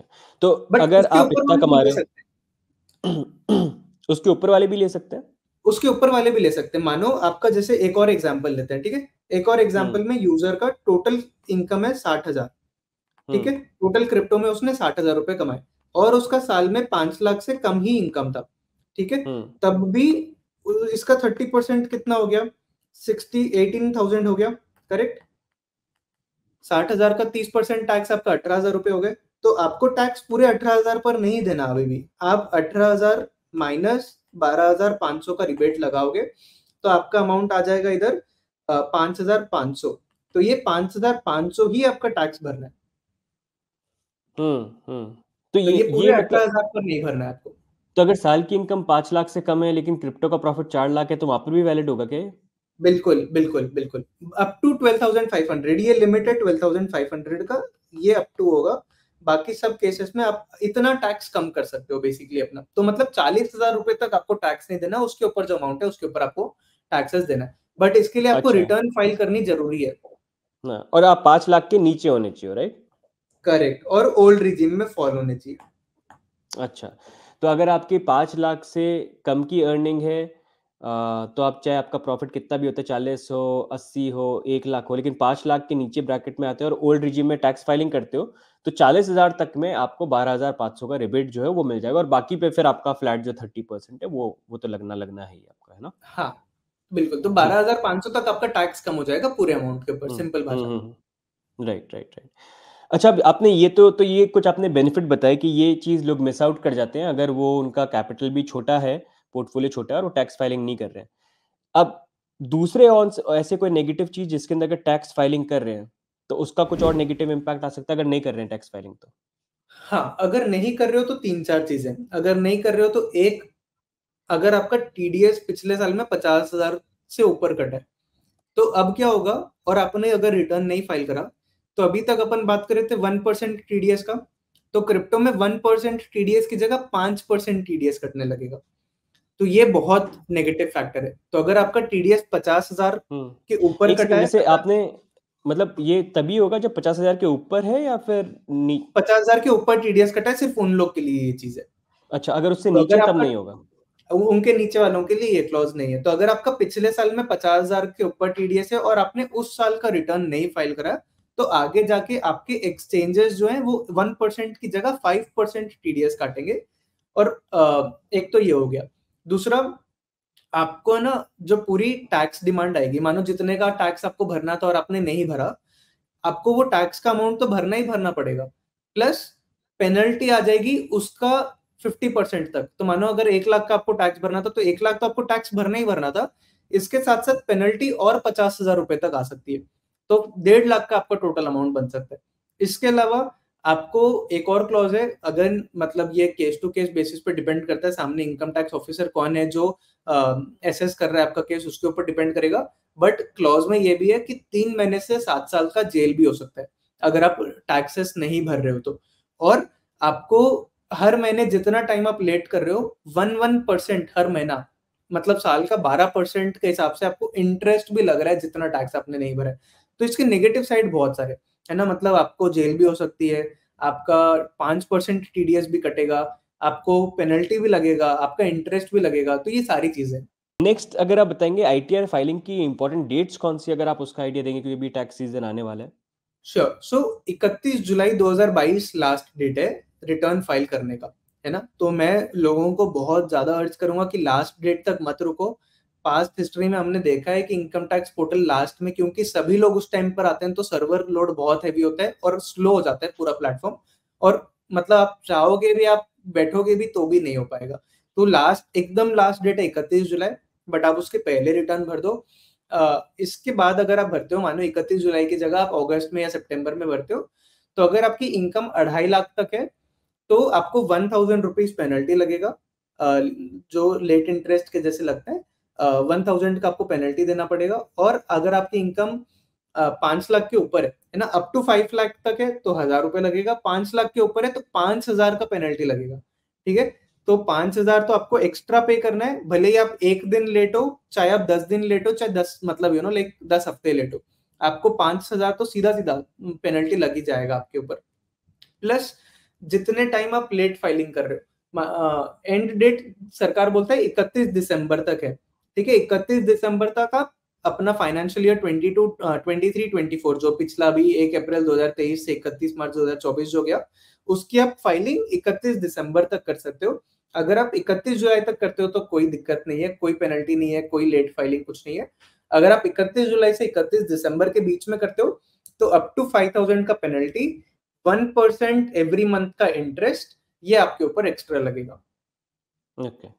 अब इतना टैक्स की बात कर ली, अब मतलब एक क्वेश्चन है इंपॉर्टेंट, मैंने क्या सोचा पूछ लेते। कोई तरीका है कि 0% टैक्स जो है वो यहाँ पर पे कर पाए लोग, मतलब ऐसा कुछ है वही कोई? 87A रिबेट जैसे अपन बात की, उसमें अप टू 40,000 अगर कोई कमा रहा है तो एकदम जीरो टैक्स हो जाएगा उसके लिए 1 रुपए टैक्स नहीं बनेंगे। इनफैक्ट टीडीएस भी रिफंड आएगा, और टीडीएस हम्म। सबको मतलब रिफंड आएगा, ऐसा जरूरी नहीं है। जैसे जो 60,000 वाला अपन एग्जाम्पल लिए थे, उसमें बंदे को 5,500 टैक्स भरना था। मानो उसका हम्म। अगर 7,000 रुपए टैक्स जमा है तो 1,500 उसको भी रिफंड मिलेगा। तो टीडीएस ऐसा कोई केस नहीं है कि किसी इसी लिमिट तक हम टीडीएस देंगे, नहीं। टीडीएस जिसका 10 लाख टीडीएस कटा है उसको भी रिफंड मिलेगा। तो हम्म। इस तरह से आपको देखना है कि आपका टोटल टैक्स कितना बन रहा है, आपका टीडीएस ऑलरेडी कितना जमा हो गया है, आप रिबेट और डिडक्शंस लगा के कितना कम कर पा रहे हो। तो बहुत सारे यूजर जीरो टैक्स का बेनिफिट ले सकते हैं। हम्म। अच्छा, अब मैं जैसे आप आपसे कुछ प्लेटफॉर्म के बारे में क्वेश्चन पूछना चाहूंगा। जैसे काफी लोगों के आते हैं, अलग अलग कॉइन कॉइन बाय कर रखे हैं अलग अलग प्लेटफॉर्म पे, अलग अलग रेट पे डॉलर कॉस्ट एवरेज करते हैं, $1 पे बाय किया, $2 पे बाय किया। तो आप अपने प्लेटफॉर्म पे जब से जैसे ये सारी चीजें डिटेल्स निकालते हो, तो वहां पर आप किस तरह से इन कॉइन्स की प्राइसिंग जो है वो कैलकुलेट करते हो? श्योर। तो हम लोग ट्राई करते हैं कि जिस प्लेटफॉर्म पर बंदे ने ट्रेड करा है, हम उसी प्लेटफॉर्म से उस टाइम का प्राइस निकालें। तो हमारे पास ना, हम लोग बहुत सारे प्लेटफॉर्म्स के साथ इंटीग्रेट कर रखे हैं सोर्सेज निकालने के लिए, है ना, प्राइसेस निकालने के। तो वी ट्राई कि कितना लोकल हो पाएगा, वो उसी प्लेटफॉर्म पर क्या प्राइस थी वही चीज निकाल लें। तो एक तो ये करते हैं। दूसरा, अगर मानो आप मल्टीपल प्लेटफॉर्म्स पे ट्रेड कर रहे हो, तो we are the only platform in the world, है ना, जो आपका प्राइस कैरी फॉरवर्ड करता है। मानो आपने CoinDCX पर कुछ खरीदा, उसको आपने विड्रॉ कर लिया बाइनेंस पर, उसको आपने फिर मूव कर लिया मेटामास्क पर। तो आपने CoinDCX का 1 लाख का खरीदा था, वही 1 लाख कैरी फॉरवर्ड कर देंगे हम जब बाइनेंस पे जा रहे हैं, वही 1 लाख हम कैरी फॉरवर्ड कर देंगे जब आप मेटामास्क पर जा रहे हो। तो आप कभी भी लो, उसके बाद उसको कहीं पर भी मूव कर रहे हो, वो पूरा कॉस्ट हम कैरी फॉरवर्ड करते हैं, and we are the only platform in the world that does it. तो इससे फायदा क्या होता है, यूजर की एग्जैक्ट कैलकुलेशन आती है कि एक्चुअल में उसने कितने में खरीदा था। क्योंकि बिटवीन अगर मेरे ही वॉलेट्स के बीच में मैं मूव कर रहा हूँ तो टैक्स नहीं लगना चाहिए, और प्राइस हम्म। भी सही से कैप्चर होनी चाहिए। तो ये चीज कॉइनेक्स करता है। फिर आता है इतने राइट, सारे इसी पे राइट, इसी पे मैं एक चीज पूछूंगा। जैसे एक व्यूअर ने पूछा भी था कि जैसे अगर मैं मेरे जो यूएसडीटी है मैंने कॉइन डीसीएक्स से बाइनेंस पे भेजे, और अब मैं बाइनेंस से कॉइन डीसीएक्स पे लेके आना चाहता हूँ, तो क्या मुझे उस पे फ्लैट 30% देना पड़ेगा? क्योंकि मेरा सेम अमाउंट था जो पहले लेके गया था, उसको किसी ने हाँ, बोला कि आपको देना पड़ेगा, तो ऐसा नहीं है, राइट? ऐसा नहीं है। अगर आप जितना मतलब अगेन डिस्पोज नहीं कर रहे हो, आप CoinDCX से बिटकॉइन यूएसडीटी ले जा रहे हो, उस यूएसडीटी को बाइनेंस पे बेच के कुछ और खरीद रहे हो, सारा ट्रेड उधर कर रहे हो, फिर वापस यूएसडीटी में कन्वर्ट करके फिर CoinDCX पर ले आ रहे हो। तो मतलब जब जब आप ट्रेड कर रहे हो तब आपको करना है। अगर आप सिर्फ बिटवीन द वॉलेट्स फंड्स को मूव कर रहे हो तो नहीं देना, बट अगर आप हम्म। दूसरे जगह लेके जाके ट्रेड कर रहे हो तो आपको टैक्सेस देना है। Right, right. ठीक है। तो अभी जैसे आपने ये भी बात करी कि आप अलग-अलग प्लेटफ़ॉर्म के अंदर ट्रैक करते हो, राइट? तो ये ट्रैकिंग करेक्ट। कैसे करते हो आप? मतलब यूज़र्स आपको देते हैं अपने वॉलेट्स की डिटेल्स, मतलब आपको कैसे पता चलता है कौन-सा ट्रांज़ैक्शन कैसा है? श्योर। तो यूजर हमारा ना सेल्फ रिपोर्टिंग पूरा प्लेटफॉर्म है, और एकदम यूजर आ सकता है, सिंपल फोन नंबर या ईमेल आईडी से लॉगिन क्रिएट कर सकता है कॉइनेक्स पर। कोई केवाईसी इन्फॉर्मेशन कुछ नहीं चाहिए, सीधा आओ और अपने प्लेटफॉर्म्स कनेक्ट कर लो जहां जहां पर भी ट्रेडिंग है। तो ये कनेक्ट कैसे कर सकते हो, मानो जैसे बहुत सारे प्लेटफॉर्म्स पे हम लोग सपोर्ट करते हैं कि उनका ट्रेड रिपोर्ट डाउनलोड कर लो और एज इट इज कॉइनेक्स पर अपलोड कर दो। आपको कोई फॉर्मेट को चेंज नहीं करना, कॉइनेक्स के फॉर्मेट पर नहीं डालना, ये सब चीजें नहीं करनी है। सीधा सीधा मानो KuCoin पर आप कर रहे हो, KuCoin से जो report I exact drag and drop upload. CoinEx पर पूरा पूरा ब्लॉग बना हुआ है। अगर आप KuCoin इंटीग्रेट करना चाह रहे हो तो KuCoin से रिलेटेड पूरा ब्लॉग है कि कहाँ पर जाना है, कहाँ क्लिक करना है, कौन सा फाइल निकालना है, उसको कैसे अपलोड करना है। वो ब्लॉग पर पूरा स्टेप बाय स्टेप पूरा मेंशन्ड है कैसे करना है। तो इसी तरह से आप एक्सचेंजेस को फाइल डाउनलोड करके कनेक्ट कर सकते हो। कुछ एक्सचेंजेस के साथ हमारा एपीआई इंटीग्रेशन है, तो आप एपीआई की बना के डाल दो, वो अपने आप फेच कर लेगा ट्रांजैक्शंस। कुछ एक्सचेंजेस के अंदर ही हम लोग बैठे हैं, तो वहां से अपने आप फेच हो जाता है ट्रांजैक्शन, जैसे CoinDCX। तो CoinDCX, सन क्रिप्टो, इन एक्सचेंजेस के ऐप के अंदर ही हम लोग हैं। तो अगर आप सीधा एक बटन दबाओ, get tax report with CoinEx, अपने आप आपके ट्रांजैक्शंस, जैसे ही आपने वो बटन दबाओगे और आप अलाउ करोगे, तो आप अलाउ करने के बाद सारा आपका ट्रांजैक्शन अपने आप फेच हो जाएगा, आपको खुद से कुछ नहीं करना। तो लॉन्ग बट शॉर्ट, कॉइनेक्स के पास मल्टीपल तरीके हैं कैसे आप अपने एक्सचेंजेस कनेक्ट कर सकते हो, या तो आप फाइल से कर सकते हो या एपीआई से कर सकते हो। और आपके अगर ऑन चेन ट्रांजैक्शंस हैं या वॉलेट के ट्रांजैक्शन है, तो वॉलेट आप वॉलेट कनेक्ट से कनेक्ट कर सकते हो। ऑन चेन आप सीधा सीधा अपना एड्रेस दे सकते हो, जो रिसीविंग एड्रेस या पब्लिक एड्रेस होता है आपका, सीधा आप एड्रेस डाल दो या आपका डोमेन डाल दो, जैसे puneet.eth, puneet.crypto, जो डोमेन्स होते हैं वो डोमेन्स डाल दो, उससे भी फेच हो जाते हैं। तो मतलब बहुत सारा एकदम सीमलेस कर रखे हम लोग तरीका कि कैसे यूजर्स अपने ट्रांजैक्शंस फेच कर सकते हैं। इसमें एक चीज ध्यान देने वाली ये है, अगर आप फाइल अपलोड वाला मैकेनिज्म यूज कर रहे हो, तो आपने जब से अकाउंट बनाया उस प्लेटफॉर्म पे तब से लेके आज तक वी वुड रिकमेंड कि आप सारे डेटा डाल दो। क्यों? क्योंकि अगर आपने सिर्फ 1 साल का डेटा डाला, ठीक है, आपको 23-24 का टैक्स निकालना है, आपने सिर्फ 23-24 का डेटा डाला, ऐसा तो नहीं होगा कि आपने 23-24 के पहले कुछ खरीदा ही नहीं था, है ना, आपने सब बेच दिया था और वापस से नया तरीके से चला रहे हो। तो कॉइनेक्स प्लेटफॉर्म पे क्या दिखेगा कि आपने सेल करा है, बट आपने उसको खरीदा कब था? पिछले साल में। उसका डेटा कहाँ है? आपने अपलोड नहीं करा। तो अच्छा, मतलब आप कॉइनेक्स ये को बोलो कि पूरा पूरा डेटा डालो ताकि इनिशियल कहाँ से पैसा आया वो पता रहे, नहीं तो फिर वो आइडिया हाँ, नहीं रहेगा। अच्छा। करेक्ट, वो अच्छा कॉस्ट आप पूरा कैरी फॉरवर्ड होगा, हम्म तो उससे क्या हम्म टैक्सेस एकदम ऑप्टिमाइज्ड होके मिलेंगे यूजर्स को। हम्म। तो इसके ऊपर आपने क्या गाइड वाइड बना रखे हैं कि कैसे करना है, किस तरह से करना है, ये बना बिल्कुल, रखे हैं और आपने? इनफैक्ट कॉइनेक्स पर ना ये ट्रांजैक्शंस को हम अलग से लेवल भी दिखाते हैं, मिसिंग परचेज हिस्ट्री करके। तो अच्छा। सीधा सीधा यूजर को पता, मतलब बहुत सारे टाइम पे यूजर को नहीं पता चलता कि ये भी करना था, तो हम उनको सीधा एक प्लेटफॉर्म पर दिखाते हैं कि अगर आप ये कर लोगे तो इतना अमाउंट आप बचा सकते हो। तो कुछ यूजर्स हम्म। के केस में वो दिख रहा होगा 1.5 लाख बचा सकते हैं, कुछ के केस में दिख अच्छा। रहा होगा 50,000 बचा सकते हैं। तो अगर आप पुराना हम्म। डेटा डाल दोगे तो आपका 50,000 तक टैक्स कम हो जाएगा, क्योंकि वो डेटा सही से कैलकुलेट होगा। अब जैसे आप इस पे ये कैसे कैलकुलेट करते हो कि जैसे आपने बोला कि अलग-अलग ब्लॉकचेन से सपोर्ट होके डेटा वगैरह आ जाता है, फेच भी कर लेता है। अब कोई फ्यूचर ट्रांज़ैक्शन होगा, कोई स्पॉट ट्रांज़ैक्शन होगा, कोई एयर ड्रॉप किसी ब्लॉकचेन पे क्लेम किया होगा, कुछ टैप करके कुछ अर्न किया होगा। तो ये यूज़र्स को खुद मार्क करना पड़ता है कि मेरा एयर ड्रॉप था, ये था, या आप लोग खुद ही एनालाइज़ कर लेते हो और बता देते हो कि ये इस चीज़ से अर्न किया तुमने?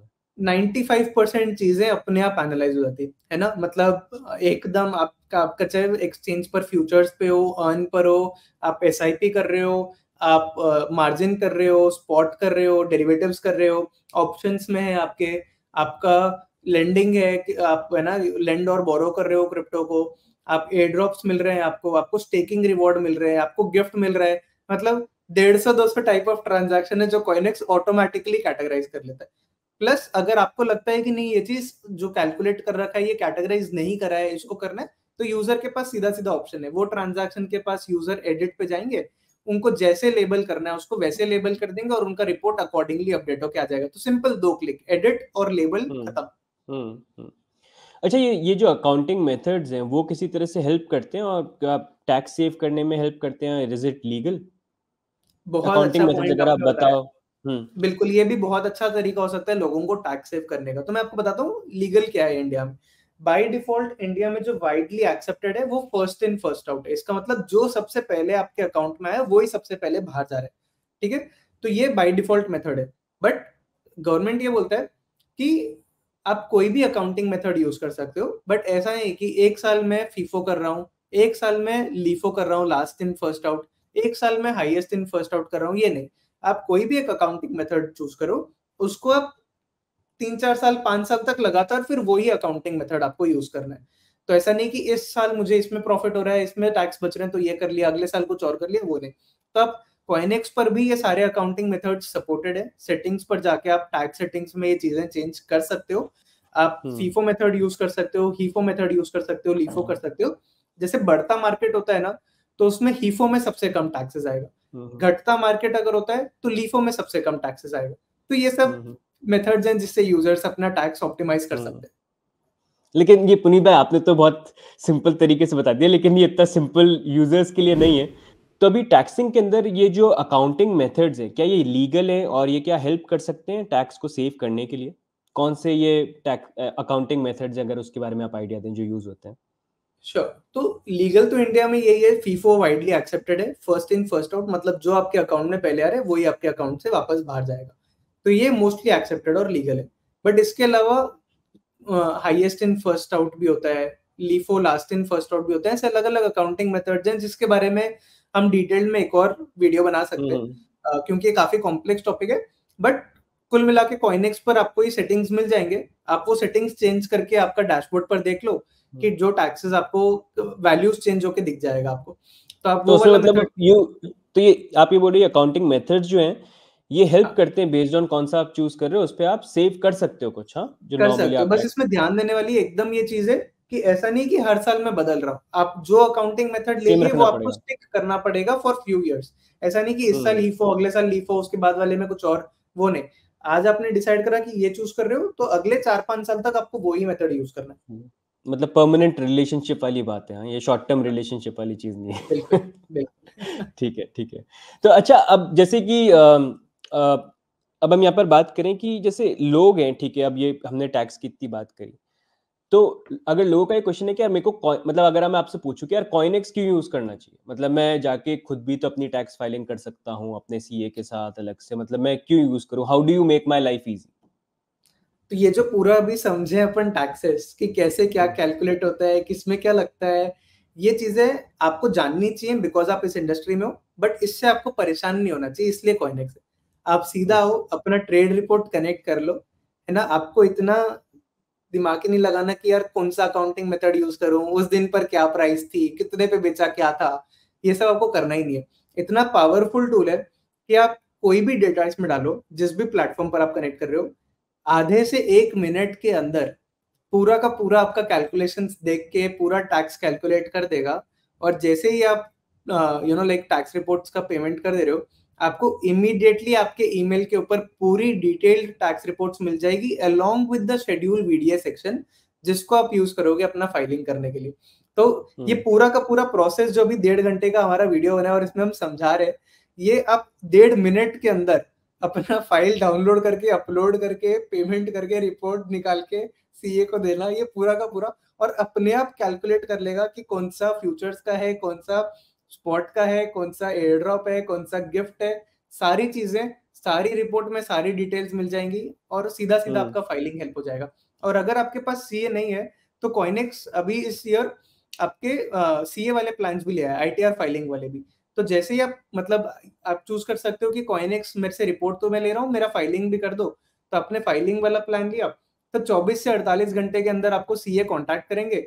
आपको पूरे बकायदा आपके डैशबोर्ड के ऊपर दिखेगा कौन है आपका सीए, क्या कॉन्टैक्ट नंबर है, क्या ईमेल एड्रेस है, सब ऑटो असाइन होता है। और आपको कांटेक्ट करेंगे वो टीम। और विद इन 7 डेज, आपने अगर सारे डॉक्यूमेंट्स टाइमली सारे सीए को दे दिए, आपका कम्युनिकेशन स्मूथ है, तो 20 कि 7 दिन के अंदर आपकी रिटर्न भी फाइल कर देंगे हम लोग। तो ओके। ये और एकदम अब, सीमलेस बना देता है आपका प्रोसेस। और जैसा हमने पहले बात करी, आप बोल रहे थे कि खर्चे वाइज अगर देखेंगे 100 ट्रांजैक्शन तक हो साल के अंदर और टैक्स फाइलिंग करानी तो 2025 तो तक में हो जाएगा, ये आपका बोलना है। करेक्ट। आप फिर भी कंसिडर करना कुछ छोटे ट्रेडर्स के लिए कुछ पैकेज टाइप आप निकाल के आओ कि यार उनकी टेंशन नहीं हो, एक प्लेटफॉर्म में गए, भाई वहां पर ले लिया, जो भी पेमेंट देना है वो एक नॉमिनल अमाउंट हो और सारी उनकी जो प्रॉब्लम है सॉल्व हो जाए। बिकॉज आई अंडरस्टैंड ये टैक्स जो है ना इतना कॉम्प्लिकेटेड है कि आधे लोग तो इसी में परेशान हो जाते हैं कि करना क्या है वहां पर। तो वहां पर बिल्कुल काफी आपको। जरूरी है ऐसे प्लेटफॉर्म जो इजी इजी हो, easy to use and life को इजी बनाए। Yes. Right. So thank you so much for taking out time Puneet, काफ़ी अच्छे से आपने काफ़ी सारे क्वेश्चंस का यहाँ पर आंसर दिया है, उससे काफ़ी क्लैरिटी मिली है। एंड आई होप यहाँ पर जो व्यूअर्स है उनके भी क्वेश्चंस यहाँ पर आंसर हुए हो। अगर आपकी अभी भी और क्वेश्चंस हैं, अगर आप चाहते हैं तो मैं और पुनीत एक लाइव सेशन भी कर सकते हैं जहाँ पर आप लोग लाइव आके क्वेश्चन पूछ सकते हैं, क्योंकि अभी टैक्स सीजन है। आई एम श्योर बहुत सारे लोगों के डाउट्स होंगे, कंसर्न्स होंगे, तो कोई भी क्वेश्चन पूछना है उसमें शर्माना नहीं है, चाहे कैसा भी क्वेश्चन वो हो। राइट, तो आप लाइव में आ सकते हैं, हमसे पूछ सकते हैं। If you want us to do a session like this, comments में आप बताना, आप लोग बोलोगे तभी करेंगे, जबरदस्ती नहीं करेंगे, ठीक है? तो कमेंट्स में बता देना कि जरूरत है तो करेंगे यहाँ पर।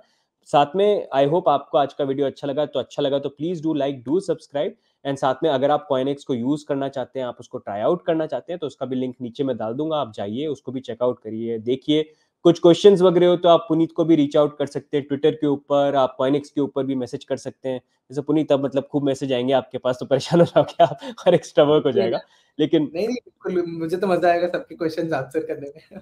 डेफिनेटली। तो देखो अभी भी कोई क्वेश्चन है ना, सीए आंसर दे नहीं दे, यहाँ पर अभी कॉइनेक्स के पुनीत है, इनको सीधे मैसेज करो ट्विटर के ऊपर, इनसे क्वेश्चन पूछो, इनकी टीम से। आप लोगों ने शायद एक बॉट भी बना रखा है राइट, जो आंसर करता है बिल्कुल क्वेश्चंस को। बिल्कुल, पूरा एआई बॉट है, वहां सीधा आप क्वेश्चन डालो, किसी भी भाषा में डालो, हिंदी, इंग्लिश, इंग्लिश जो चैट वाली अपनी भाषा होती है, उर्दू, तेलुगु, हम्म मलयाली, किसी में भी हम्म डालो, आपको आधे सेकंड के अंदर पूरा का पूरा डेटा मिल जाएगा, पूरा आपको आंसर मिल जाएगा, आपका आंसर क्वेश्चन सॉल्व हो जाएगा उसमें। और फिर भी आप हम्म सेटिस्फाइड नहीं हो तो वहीं पर आपको बटन आएगा टॉक टू एन एक्सपर्ट, वो बटन दबाओ, हम्म। एक ह्यूमन आएगा और आपकी क्वेश्चन आंसर करेगा। अच्छा, तो आपकी सपोर्ट टीम भी है पूरी? हाँ। पूरी सपोर्ट टीम भी है, बिल्कुल। When will bitcoin go to the moon, ये भी आंसर करता है क्या आपका बॉट? तो वो तो ठीक मुझे है, लगता awesome. है सतोशी को भी नहीं पता है। तो हमारा बॉट बहुत छोटा है। राइट।